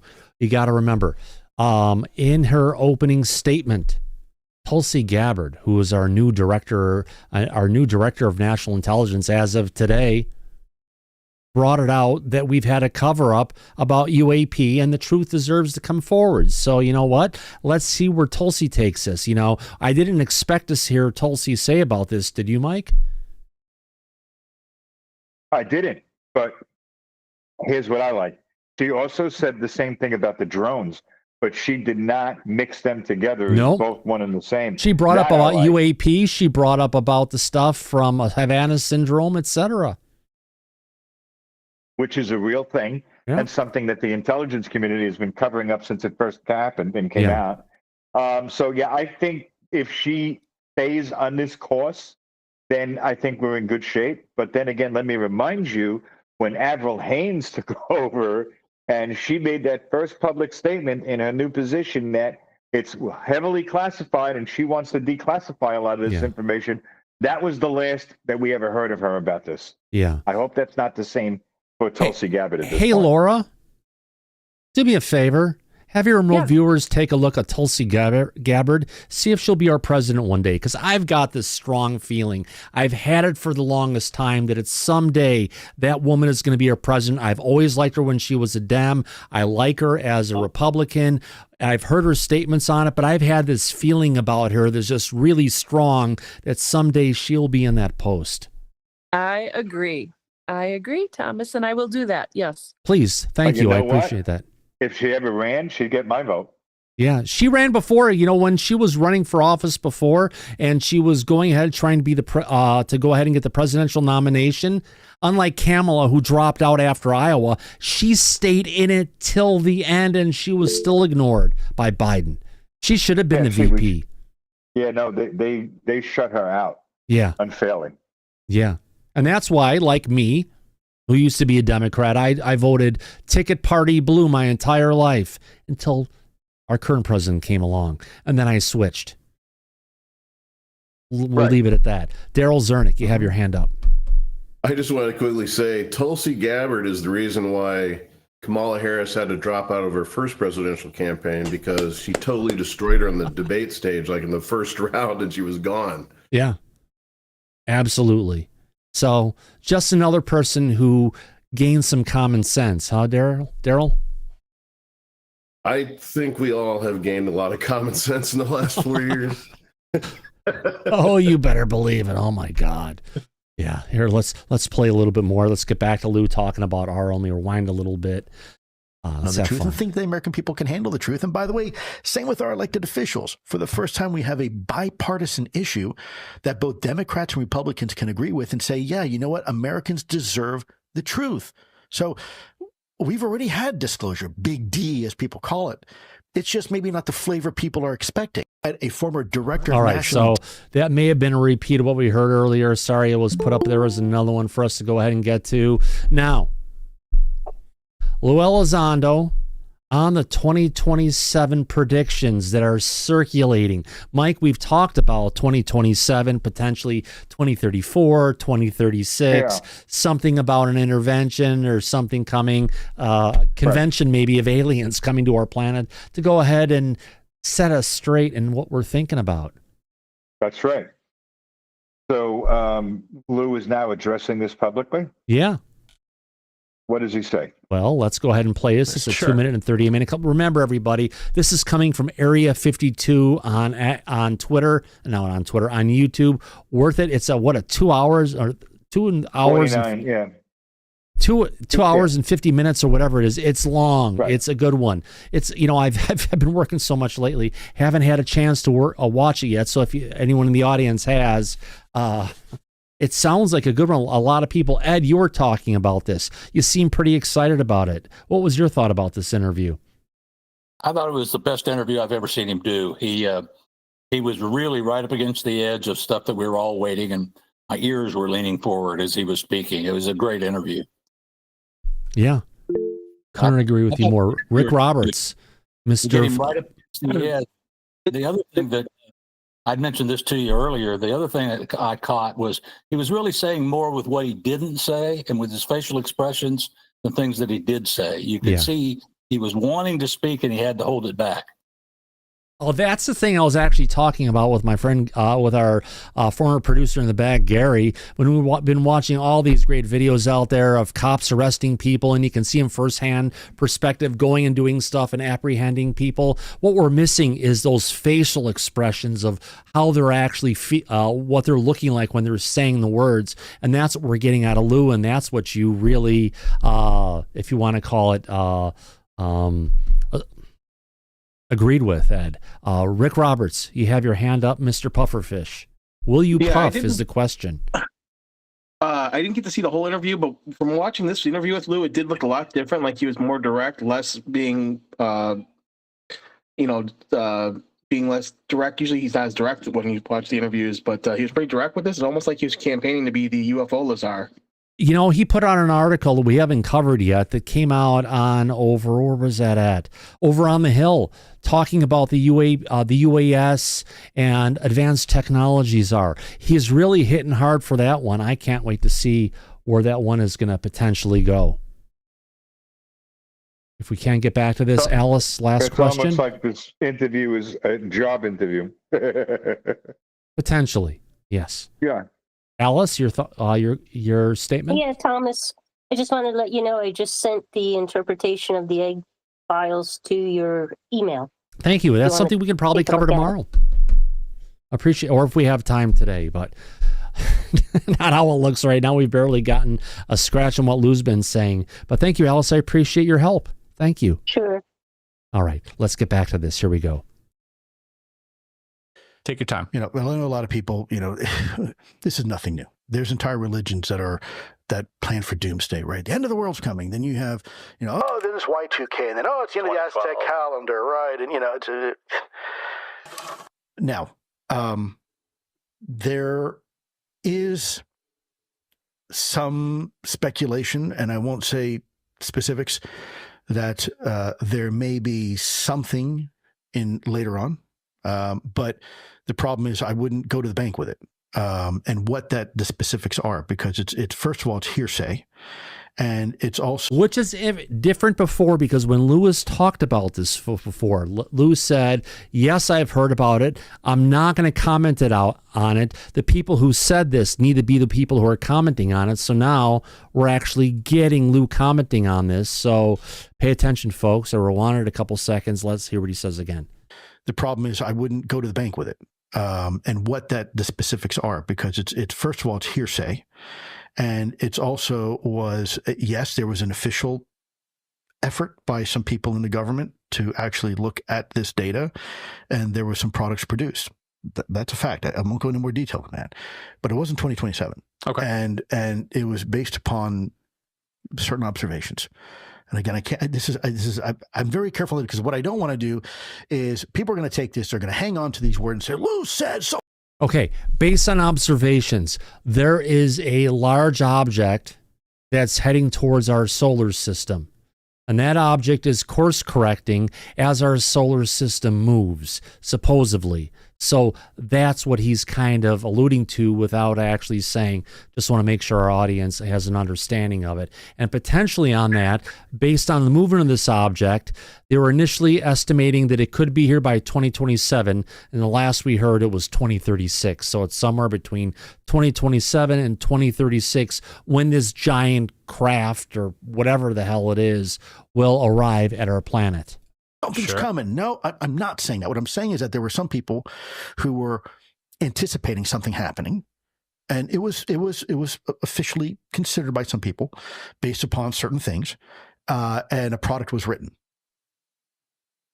Anything beyond that, I really... A product was written, meaning a document was written and probably circulated with a bunch of important people. So they saw something, they made an assessment, like you had to do in any intelligence operation, and they shared it with everybody. I don't want to discuss, because I think what happens is people take that and they take it to the bank. Sure. And that's very dangerous. But sometimes it's good to discuss it, because so many people have been talking about this and they're anticipating it, and to go ahead and quell it or answer the questions, what the hell is up with 2027, 2036? Rather than just talking around it, freaking address it. Now, Lou says humanity's ready for disclosure. We can handle it. So whatever it is about this, bring it on. You don't want to give any credence to something that could be untrue. Right. I mean, look, anything can happen, right? A tornado could hit your studio in 10 minutes from now. It could. It probably won't, but it could, right? So we have to be very careful. There's no such thing as absolutes. But it's when you say something was observed that people's ears tend to perk up. Yeah. I mean, I can't go into more detail than that, because first of all, I didn't collect the data. I wasn't part of that effort. And thirdly, that's not really for me to discuss, but I don't think people need to be, Panic at the Disco and, oh my God, we've been down this road many times before. Let's stop speculating. Let's stick to what we know. And if it turns out that there's a revelation based upon of us all working together on this, and fine, maybe it is what it is, but we need to make sure we don't do ourselves the injustice by predicting and predicating things. I think that's a dangerous move, and I think unless the government comes out and says something, hey, you need to pay attention to this, then we probably should focus on other things. So the government, who we don't trust, Mike, needs to come out and give us this information. Lou isn't saying that he can't talk about it because it's a matter of national security, or I can't talk about that. He's choosing not to talk about it, right? Right. But I think that the way he laid it out, it's for the right reasons, because people would speculate, people would panic, and it's not based on any factual evidence or anything concrete at this moment. Come on, we've gotten so many stories like that from Greer. What's the difference? Oh, speaking of which, we have a little news bulletin to go ahead and play that we've heard Greer absolutely loves. So let's play this. This is NBC Nightly News with Lester Holt. Good evening and welcome. What you're about to hear may disturb you.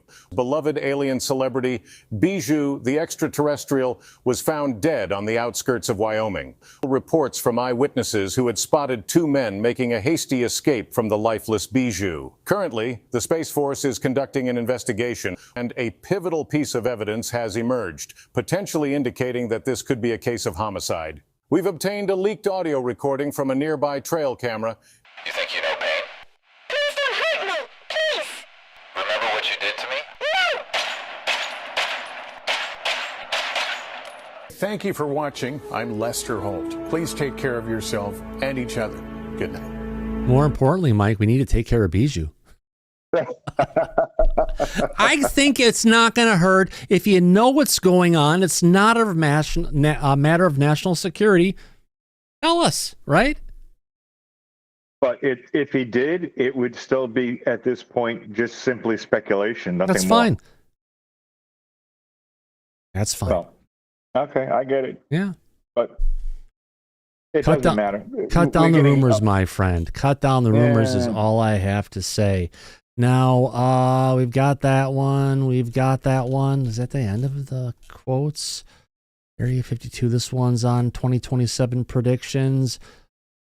All right. So, last clip from this interview. Again, this is a great interview available from Area 52 over on YouTube.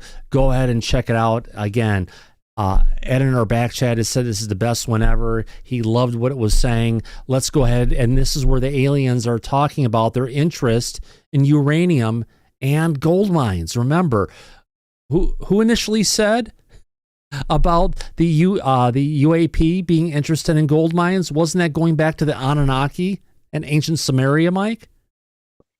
Oh, easily, Thomas. Thousands of years ago. Yeah. Nothing new with this. That's gone Yeah. back 200,000 years for that matter. At least so they say. We were supposedly created to go ahead and create these mines in South Africa and other places to go ahead and mine this stuff for the non-human intelligence because they were too lazy to do it for themselves, at least not the non-human intelligence. That was the Anunnaki at that time. Let's go ahead and play this little clip. Here we go, folks. There is a lot of information on this topic to suggest that uranium mines are of particular interest. And other mines as well, believe it or not, gold. Now, if you think about it, why gold? Not from a monetary perspective, but what gold is. You know, gold is a very interesting metal, and which, by the way, makes it valuable, not because it's pretty and it's gold. It's because of the properties. The reason why NASA and the Air Force use gold a lot on the inside of radiation properties or all sorts of properties. Right. I got to be careful what I say here, but gold has some very interesting properties, and there has been some information to suggest that UAP are interested in mining operations, both uranium and gold.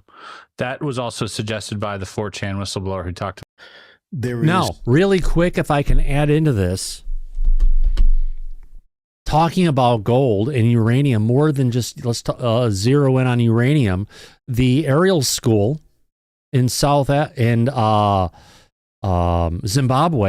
was actually very close to a uranium mine, wasn't it, Mike? I believe it was, but I know Rick is also very well aware of that situation. And we Rick, saw a what do lot you of think? thumbs up from him during that. Rick, what say you? Oh yeah, I read in documents at one time classified. I'm not sure if there still are that the interest in uranium mines and missile sites, nuclear reactor sites, shows that the extraterrestrials are either fascinated with our use of nuclear material, fission or fusion material, or they don't understand it. Now, there are scientists out there, believe it or not. I mean, it's hard for us humans to understand this, but there are scientists out there that think that the extraterrestrials are either so far advanced, they went beyond the use of nuclear material, and they have something more or farther advanced than that, and they just don't understand what our interest is in the use of it. And like Dr. Putoff, he did a lecture years ago about, can you believe that an extraterrestrial race could come here to Earth and see us experimenting or testing nuclear weapons and not understanding how we're doing it? Because their technology just either bypassed it or they just had something more or farther advanced that they didn't need that. And so I think that could very well be a theory why the ETs are so interested in these nuclear sites. Yeah. Well, don't forget, there's an asteroid in our solar system called 16 Psyche, which is supposedly it's 140 miles in diameter. We are sending up not a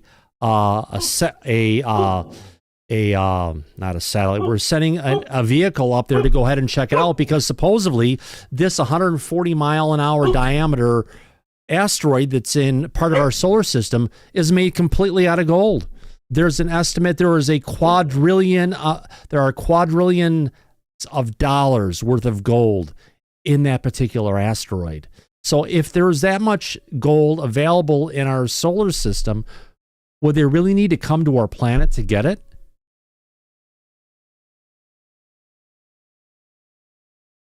That's a good point. Yeah, that's a good point.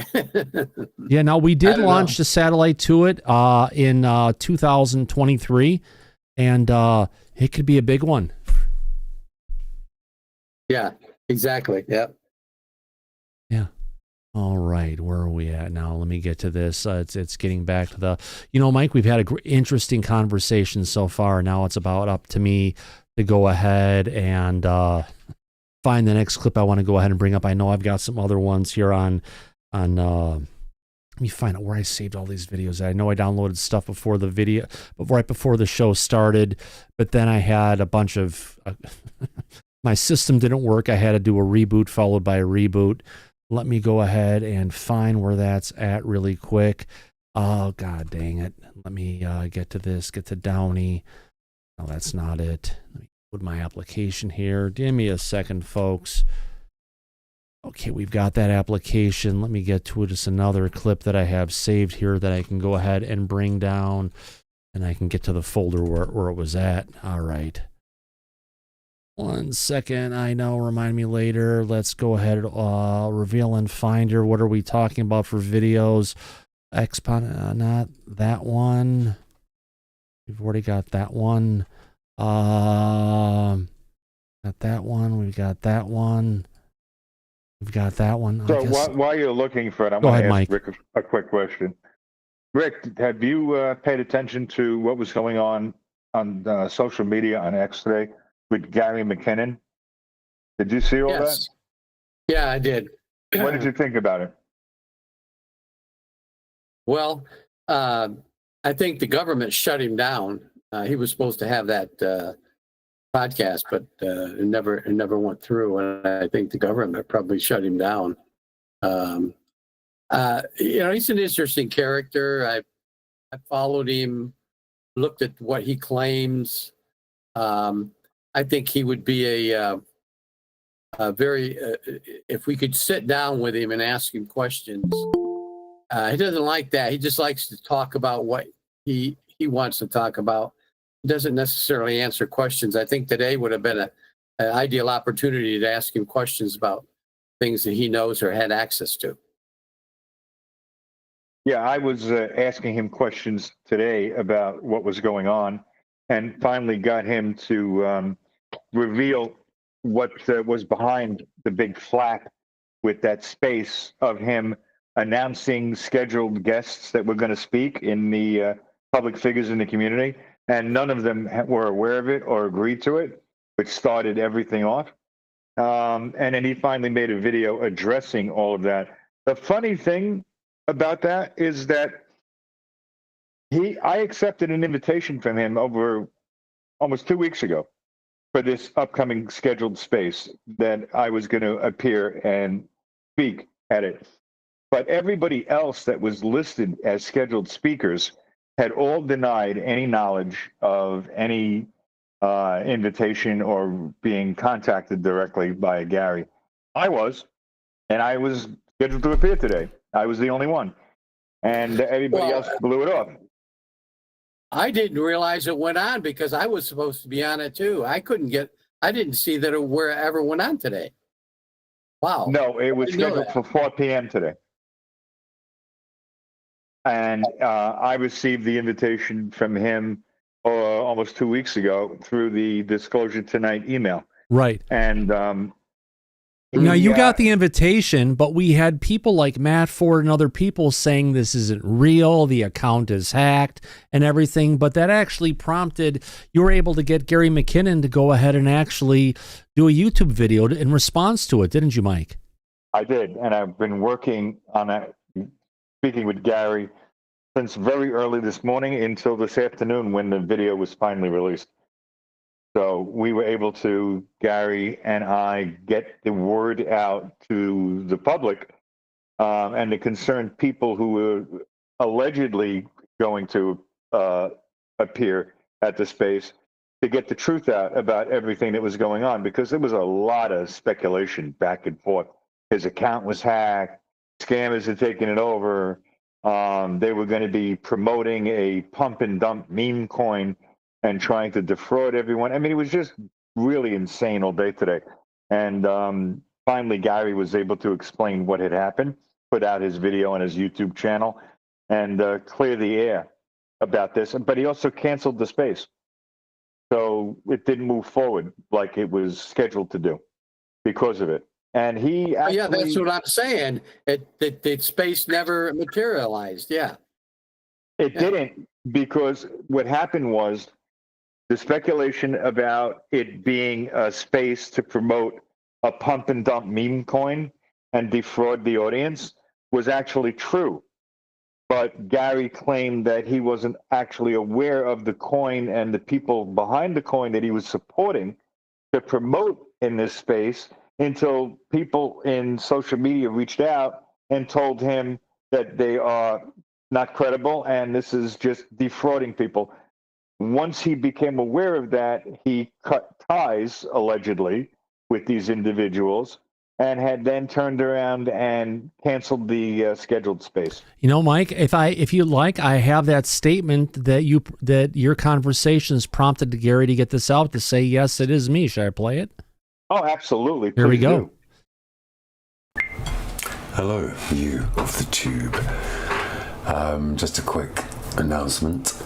I was previously connected with the crypto coin UAP 51, and now due to the opinions of credible others, I'm now no longer having anything to do with it. In case they're scammers, it turns out they're most likely a pump and dump scheme, and I've been duped, sadly.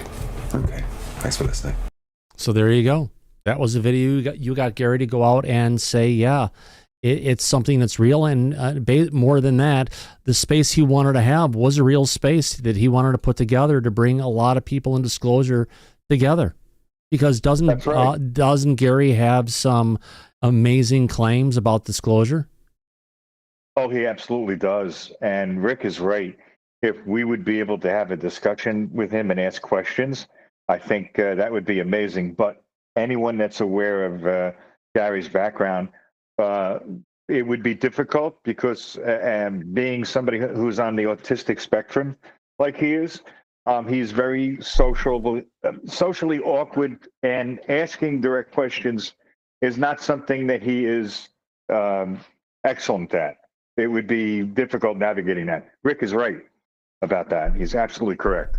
So it would be a bit of a challenge, but if we could do it, I still think that there's a lot of information that Gary had access to that has not come out publicly, because I don't believe that it was asked in the right way, and he wasn't able to facilitate the correct narrative of the information that he's in possession of, because no one was able to get it out of him in the way that I think you, I, and Rick would be able to do that. Correct, yeah. Let me see if, I've got a video clip here I can go ahead and play. Let me see if I can get to YouTube, and let me see if I can find a higher quality video of this. Let me go ahead and take a look here. News 8 KNAPP. Let's see what I get to it. Comments on the White House drone. There we go. This is a much better, higher quality video, I hope. Let me go ahead and download this. It'll take me a second to get there.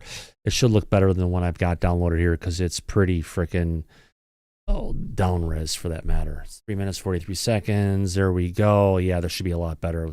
Sorry for wanting to get that up here. And open an external application. Let's bring this up from News 8 in Las Vegas. That is the home channel of George Knapp. And George Knapp is going to be talking about the drone situation and more like the bullshit that we got passed off to us as the truth coming from the Trump administration. On that note, let me go ahead and shut that one down there. All right, let's go ahead and bring up the video. All right, it's a news channel, so we don't have to worry about fair use. Here we go. All right, mystery solved. Those unknown drones that have been buzzing around for months, baffling the public, the FBI, and the military, they weren't a mystery to the FAA. The White House revealed this week the FAA had authorized flights of so-called research drones in and around New Jersey. But the explanation has raised a whole new set of questions. Chief Investigator George Knapp is here live to ask a few of them. George. Well, the first question that could have been asked by the White House press corps would start with 2 words. What the? The second question would be, was the entire leadership of the FAA off on a 2-month spelunking retreat deep inside the bowels of the earth and thus didn't know about these mystery drone swarms? I mean, FAA, what's the deal? The new White House spokesperson had a full plate of topics when she dropped this little bombshell. The drones that were flying over New Jersey in large numbers were authorized to be flown by the FAA for research and various other reasons. That is not an airplane. Since late November, residents of New Jersey have been seeing odd drones in the skies. Former Governor Chris Christie says one flew over his house. Football star Aaron Rodgers saw one fly over his car. Hundreds of video clips and photos were posted on social media sites, and news coverage was wall-to-wall for weeks. Most of the images seemed to show objects that were not all that mysterious, misidentified planes and regular drones. But as the mystery deepened and the drones kept flying, Congress started asking questions, and the FBI launched an investigation. We just don't know, and that's the concerning part. According to the White House, the FAA suddenly remembered that it had authorized flights of research drones. How many? Over what area? The FAA website doesn't say.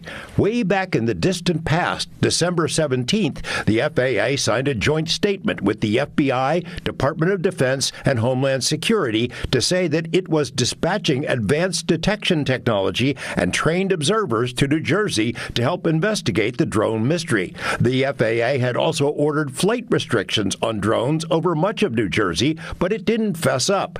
Here's where the mystery gets stickier.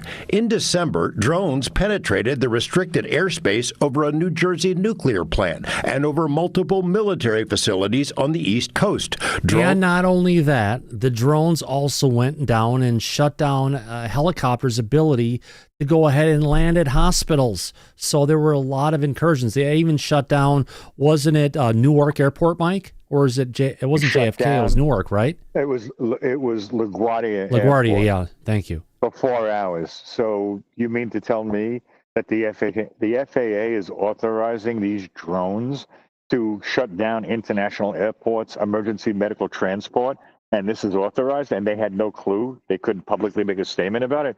Complete bullshit. Yeah. George Knapp is right.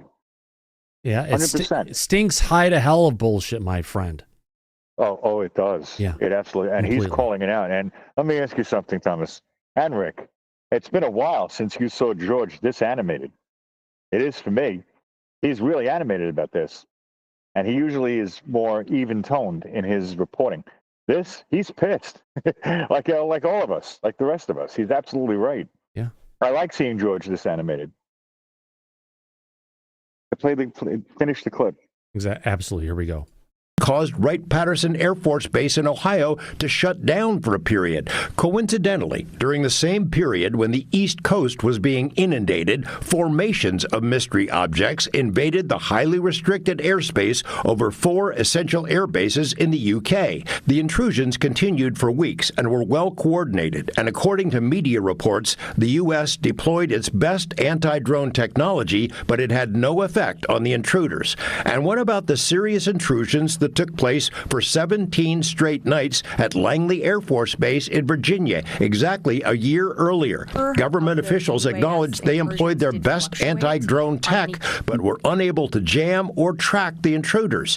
Members of Congress have speculated that some of the drones were launched from Iranian motherships or Chinese submarines, or were flown by Russia. Exasperated officials in New Jersey didn't buy those theories back in December and might not swallow this one either. It seems like the FAA should be able to answer some pretty basic questions. When did it authorize the unknown research drones? How many of them were authorized? Over what period of time? And why didn't it come clean when so many agencies, including the FAA itself, were trying to figure this out? Back to you. And why did the FBI launch an investigation into these drones if they were authorized by another federal agency like the FAA? Yeah. I'll go one better. Why is it that this gives us one answer to all of these questions about these drones that we didn't have before? And I'll tell you what it is. When Admiral John Kirby came out and told everybody that they're imagining it and they're nuts and it doesn't, and he insulted everybody's intelligence, we didn't know why he was doing that. Now we do. The reason he did that is because you were right when you made the points, Thomas, repeatedly on the show, that this is coming from our own government, which has knowledge of it. Bingo. Now we know why he lied to our face and insulted everybody. That much we got out of it, don't you think? I would have to agree, Mike, and that's my stance until we hear anything different. That, if it was from an adversary, if it was something to that degree, they would never let him be flying around the way that they did. To go ahead and say, oh, we can't track them, we don't know what these things are, all I have to say is bullshit. I don't believe it.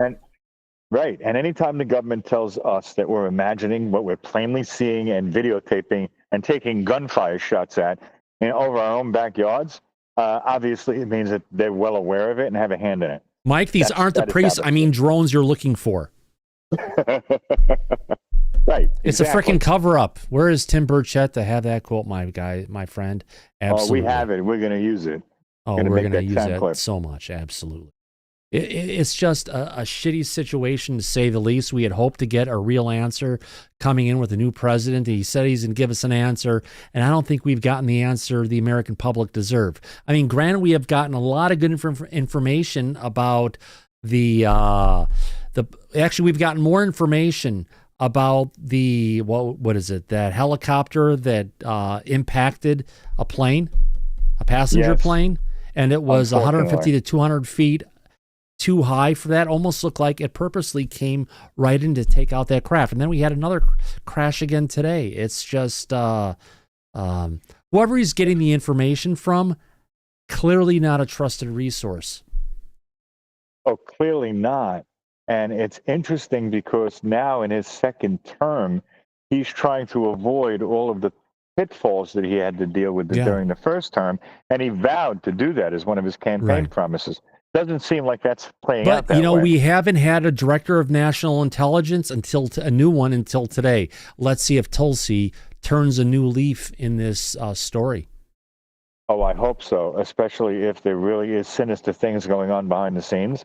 These crashes and what occurred in Washington, which is a black eye for the United States, by the way, that things like this can be going on in our capital.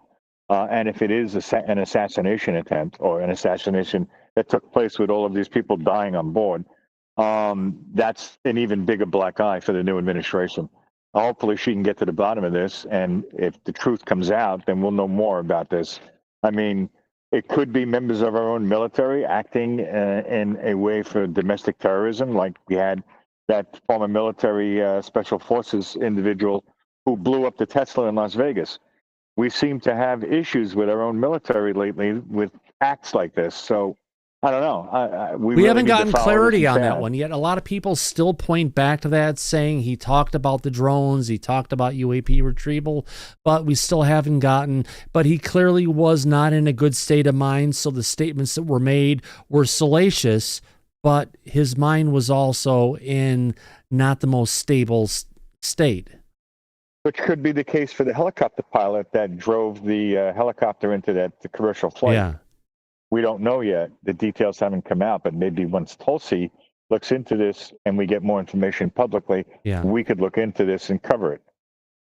Yeah, We'll see. absolutely, absolutely. Going ahead and mixing things. Actually, Andy W., you have your hand up, and then Greg O'Brien came back. Andy, go ahead.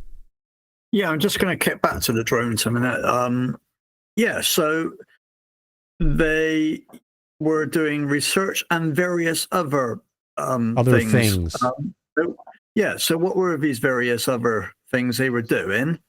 And also, if they were doing research, why couldn't they announce that these things were going to be operated beforehand? I'll go one better, Andy. I'll take it a step further. If it was officially authorized by a federal agency like the FAA, they should also know who is operating these drones, where they're originating from. And we haven't gotten that information. Not a peep. Nothing. They claim to not know. So you mean to tell me a federal agency will authorize flight in the United States and have it done by an anonymous source? I don't think so. But they haven't brought that information out. I don't know why. That should have come out with that statement, but it did not. So the mystery deepens. And also, as well, here in the UK. So did the FAA contact the Civil Aviation Authority, the CAA, here in the UK to ask if they could fly their research drones over the United Kingdom?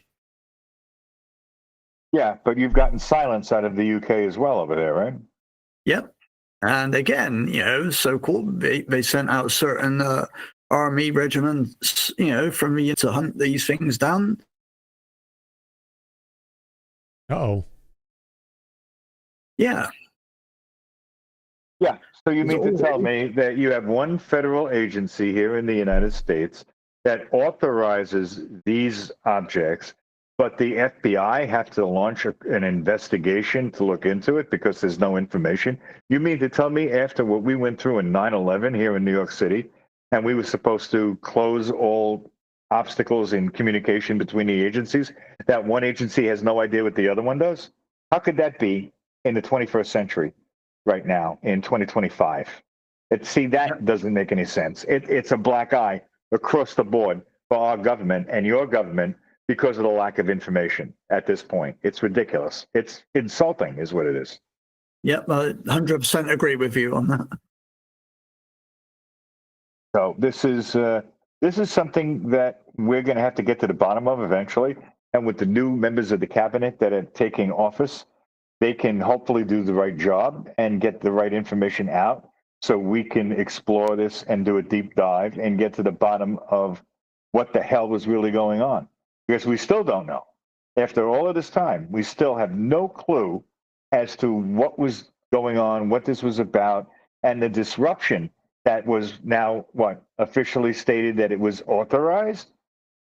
That's just insanity. I mean, it defies logic, and it's highly insulting, especially with the statements that were made by Admiral John Kirby to the American people. It was just insulting all of our intelligence and no information. And yeah, Mike, good way to put it. resolved. It clearly was an insult to the American people. He told us we're imagining this. Are you kidding me? There's videotape. The news is covering it. Oh, yeah. Federal and state agencies are investigating this. People are taking shots at it from their backyard, the roofs of their houses, and we were imagining it? Yeah, I don't think so. Absolutely, if we can. We got 3 more people in the back with their hands up. Greg O'Brien, then Sergeant Daniel, and then Nick. Nick, I already let you know now we're not going to have time potentially for this video today, but we'll cover it tomorrow because we're already in overtime. Actually, not really because we got 10 minutes to go because we did start hella late today. in a broken setup. Go ahead. Whoever I called on first, your hand was up. Thank you, Thomas. So real quick, George Knapp mentioned something about to back the show 5 minutes. News mentioned something about drones around this time last year, which kind of equates around December. Which are the Langley incursions that went on for well over a week, where they had to move all their F-35s from Langley, which is mostly a CIA base, to Oceana. Yes. And I've also heard that not only was it just last year, but it's also been the previous 3 years. Oh, wow. On that topic. Yeah. And as far as the Hilo crash, yeah, that Hilo, they have a ceiling. They go down the Potomac when they're flying the helicopters. They have a ceiling of 200 feet. And as they're coming in, and at the last minute, the guy was supposed to land on main runway 1. And the last second, the tower converted him to over 3-3, which just put him on a collision course with the helicopter. And he was at 300 feet. I mean, they basically just on a glide scope at that point.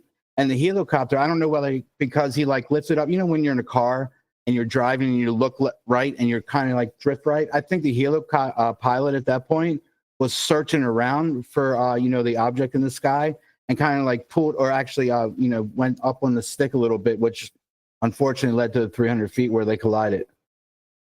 Right. Now, if I remember, my friend, you actually went and shared a video clip of landing at that particular location. Not that one. I need to go to a prior one. The one with the football field? I think I'll go with the one with the football field. Yeah, the one over the head. Yeah, this is actually at the end of runway 33. This park is beautiful. I recommend anybody who comes to DC. You literally can throw a frisbee up in the air. Let me go ahead and bring this up since we're talking about it, since you're on here, Greg. Let me get to this one. Oh, video with guests. Let's bring this up. So this is a video. You were just at this, the day after the crash happened, right? No, sir. This was, I'd say, at least 2 years prior. But I mean, I've been. All right, so you're still by that particular runway, and this is a craft who's coming in for landing at that particular runway. Let's zoom a little bit forward. Let's go ahead and watch it as it goes across, and let's go ahead and play. And you're going to see off in the distance. There's the airport. The end of runway 33. Yeah, you'll see it. You'll see the plane touch down. So that's the path they would have taken in or should have landed at. Right. And at that point, that plane is pretty much gliding coming in, not a lot of power, trying to make sure they're steering to get to it. So it's not like they have an ability and they've got a lot of power currently at play without kicking up those engines to get out of the way of a helicopter that looks like it clearly diverted and went right for that plane.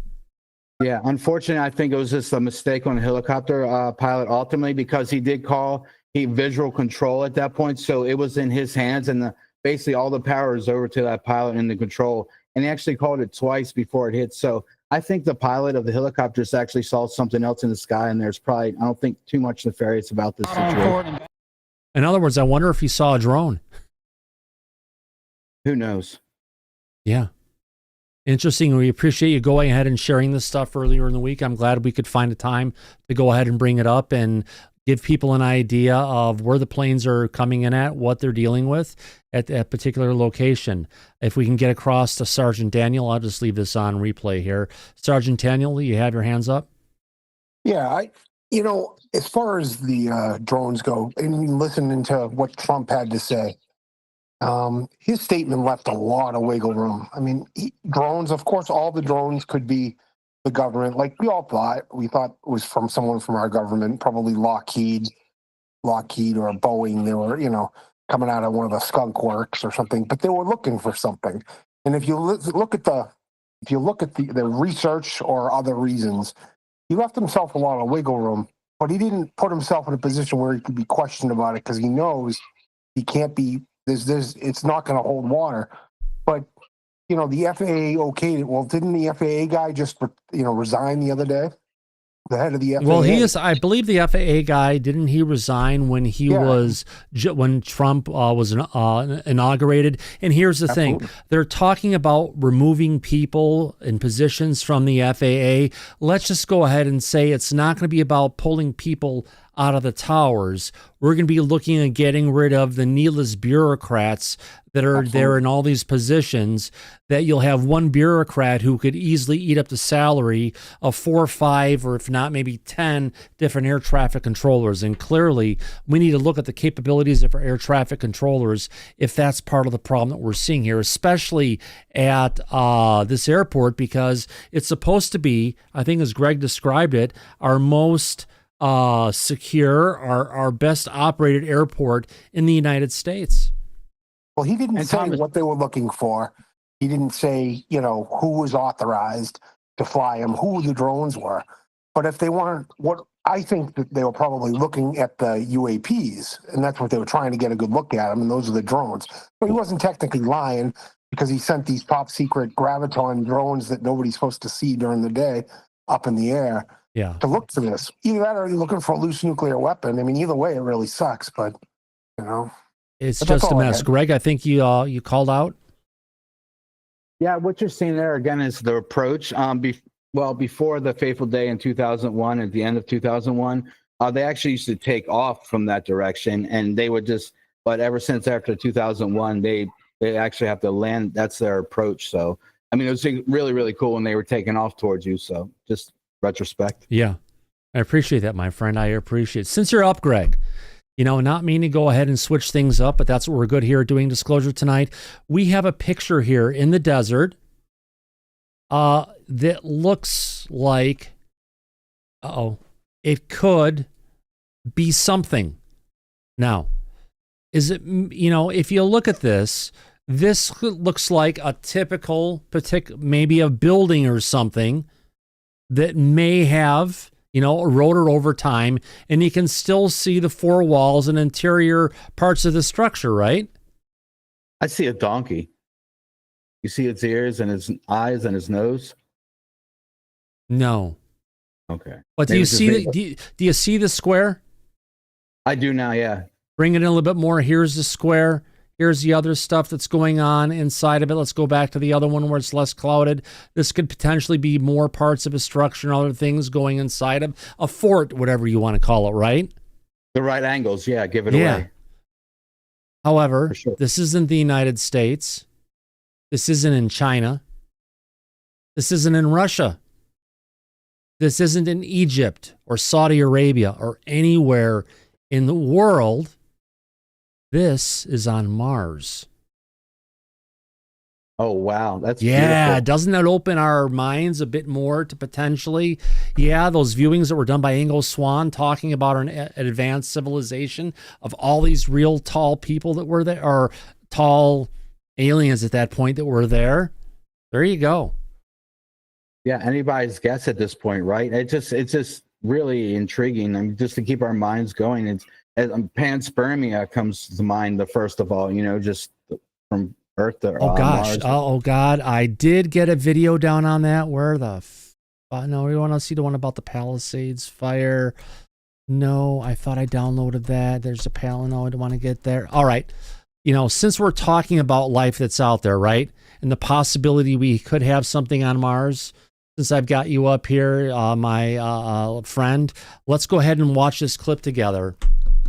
Remember they had that, what do you call it? A craft lander came down. It impacted with, I think was it asteroid Benu or something like that, and then brought all that material back to the Earth. Yes. Let's hear about what they found. This came out earlier this week. This is a major discovery. I'm still wondering about why the hell is everybody so quiet about it? Well, NASA researchers say they have found what could be the key to how life on Earth began and flourished. And they found it by sifting through little piles of dust. ABC's Andrew Dimbert has the details. A breakthrough discovery from NASA, a sample from an asteroid holding the building blocks of life. The samples contain salts that formed in a liquid environment like a lake or maybe even an ocean, and organic molecules that are central to all life on Earth. NASA's OSIRIS-REx spacecraft returned 4 ounces of dust and pebbles from the asteroid Benu, the biggest cosmic haul yet from beyond the moon. Researchers found amino acids and nitrogen in the form of ammonia. Scientists say it's the strongest evidence that asteroids may be the reason that life developed here. This is telling us that not just the water, but some of the building blocks of life actually were seeded onto Earth and other planets. And while this breakthrough might help solve why we're here, it raises other questions. How did life on Earth originate? And also, what is the likelihood that there is life elsewhere in our solar system? Andrew Dimbert, ABC News, New York. Well, there you go. Scientists stress more testing is needed to better. Pretty interesting one. Believe it or not. What say you? Absolutely. I like his last statement. If it can't, if it can happen here, it can happen everywhere. So, I mean, indulge everybody. Let's have some fun. Yeah. We're worried about going ahead and trying to prove and still trying to prove that there's a non-human intelligence on this planet, right? Do you think there's something here that's smarter than us that's been around for a while?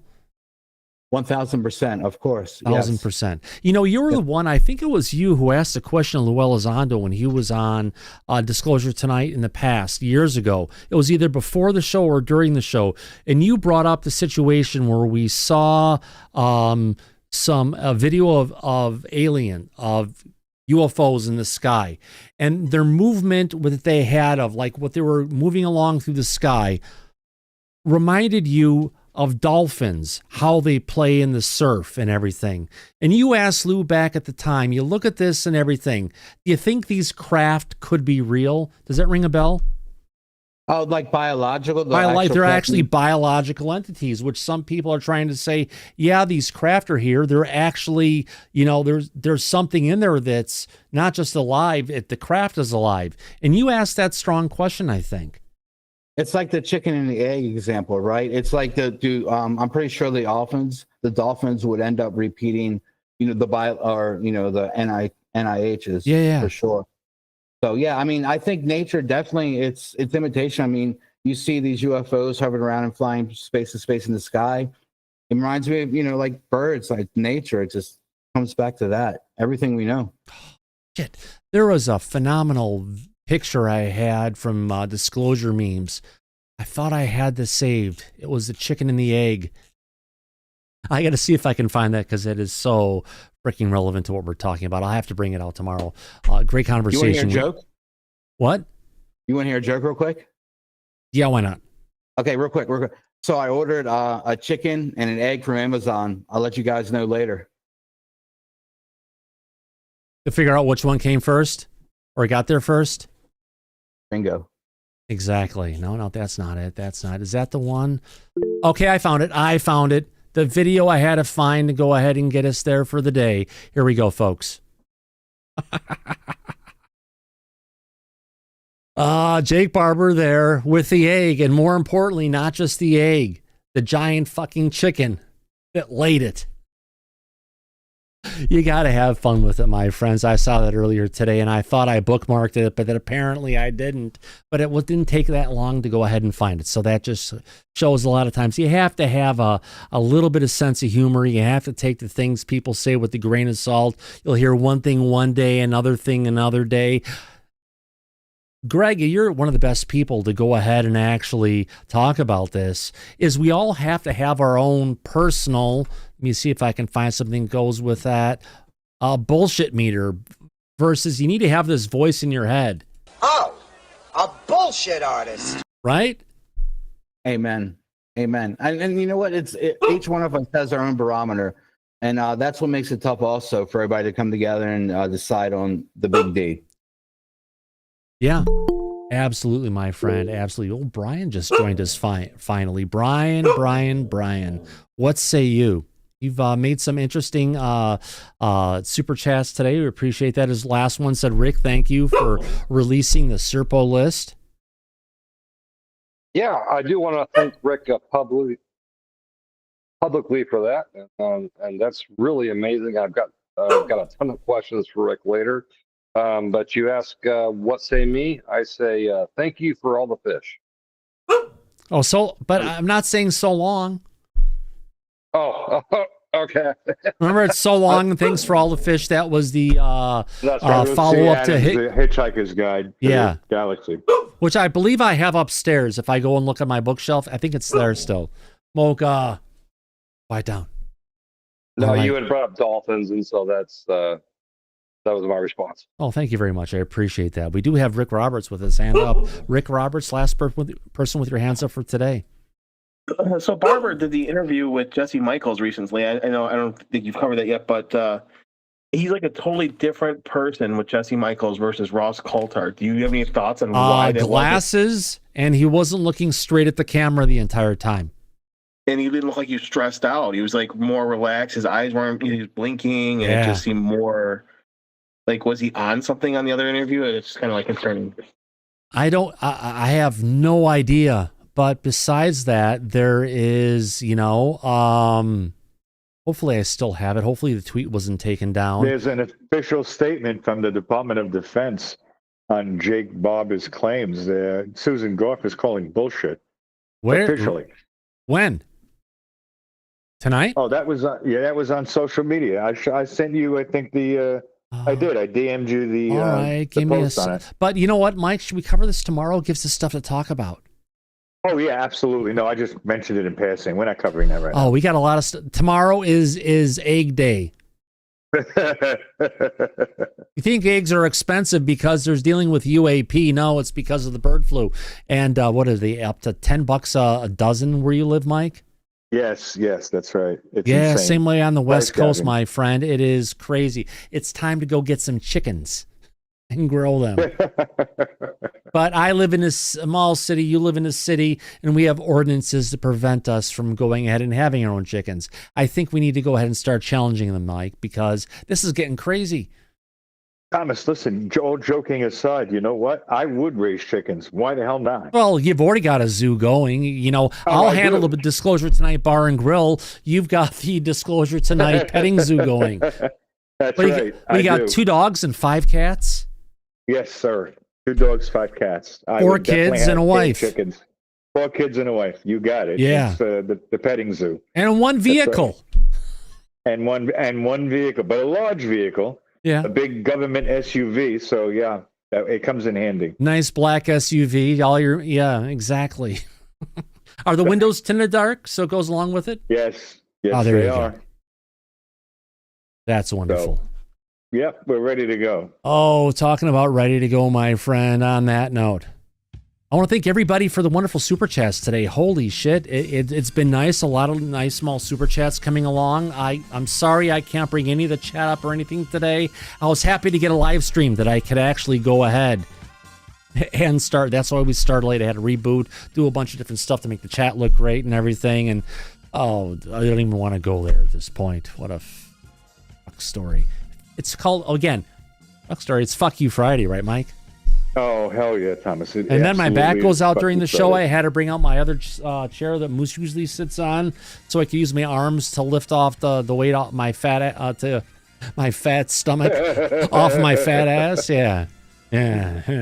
On that note, I want to go ahead and thank everybody for your wonderful super chats today, including Charles Kerr, Mr. Catfish 2100, who said this is paid for by my tax dollars mostly. But wouldn't it be nice, Mike, if they got rid of personal income tax and put, things may be a little bit more expensive at the stores, but if we don't have to pay taxes, holy shit. Yeah. Oh, no, that would make life a lot easier for a lot of people. Most people, actually. Oh, exactly. And just think of the billions New York State may save because of the changes at the border, my friend. On that note, let's go ahead and thank Mr. Brian Pemble for your super chat. David Jones, Mr. Grimlock, David Bullard, Brian Pemble again, Right Click, or Click, Mark Live once, Mark Live twice, Daryl, Mr. Zernick, live long and prosper, yes. I said, fuck it, no blue today. I just need a plaid shirt. We're happy. And Julian and Gizmo, there may have been some super chats beforehand, but I've been rebooting and dealing with everything else just to make this show happen today. More importantly, I want to thank, since I've got the time here, everyone who has been in our chat tonight. Oh, yeah, there may have been more super chats, but apparently, let me make sure if I didn't miss any. Chat was shut down. We've got it. All right, let's go ahead and thank all the people who are still in our chat right now. Who am I talking about? Let's thank these people who have been putting up with our shit all night long. Let's thank AJ, Amiga Rules, Andy W., Brian Pemble, along with Brains, Kathy, Charles, Daniel, Feathersnake, Firefly, Geraldine, Gizmo, Green Tea, Hans, Hemigod, John McLean, Juliana, Cap K, Kathy, Kelly Broughton with piercing blue eyes, Mary, Metal Gaming, Mick, Mr. Grimlock. Take another breath, Thomas. Let's go ahead and thank Mr. Catfish 2100, Nancy, Necessary, Omar, Pauline, Raul, Richard, Rick, Roland, Rough Reddy, Sage Pup, Sam, Shermanator, the Mac Key, Troy, Uber, Yankee, and Dead Fish Cheese Spread. There we go. And thank everybody for coming out. More importantly, I also want to thank our friends in the back who have been here tonight and having a lot of great things to say. Alice W., thank you for coming out, my dear lady. Thank you, Thomas. Have a good night. Yeah, hopefully Florida treats you better. Andy W. from Bristol, United Kingdom, thanks for coming out. Yeah, great, Thomas. I'm glad you could have a show at long last. So, yeah. Absolutely. I want to thank Brian Pemble for somewhere in the desert Southwest. Absolutely great show, and good to see Corporal Abe healthy and home. Yeah, Corporal A, be careful. Thank you for stopping in today. But there's an epidemic of COVID going around the island right now, so be careful. Thanks a lot, Thomas. Great show, and I want to thank everybody for their love and support while I was in that crazy situation. We're just happy you are safe. Yes. And still wearing your Hawaiian shirts. Thank you, sir. Still wearing my shirts. Absolutely. Ed Brown from Texas, thanks for coming out. Good to be with you tonight, Thomas and Mike. And Abe, glad to have you back. Glad you're safe. Yeah. We'll see you all later. Let's thanks Freezer Man from coming out from British Columbia, Canada, near Vancouver, I think. Yes, Thomas, thank you so much. And Corporal Abe, it's very happy to see you again, my friend. Greg coming in from Maryland. Appreciate you being out here, my friend. Thomas, thank you so much, man. I hope everybody has a great evening. You too, my friend. See you in the back after the show. Our next friend coming in from Wisconsin. Let's thank Laura Campbell for coming out here today, and glad all three of us could go ahead and be happy about Tulsi. Yeah, and another nice show, Thomas. Just wanted to add that I just noticed that my future forecasting group, 3 of the members, hours before the event, came up with plane crashes.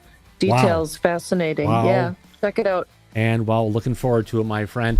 Also, then Michael Sokoloff, thank you for coming in from Canada as well. Anytime, Thomas, anytime. Nunya, thank you for coming in from the country. If we turn the world upside down and shake it, we're going to get Australia to pop out.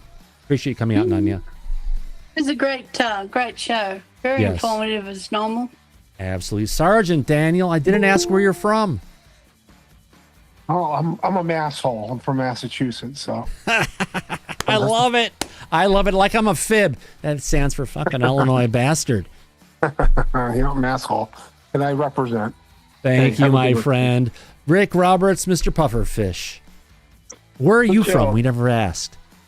I'm by Addison, by where you know. Oh, that's right, Addison, Illinois. My gosh, next to Bloomingdale. Yes, exactly.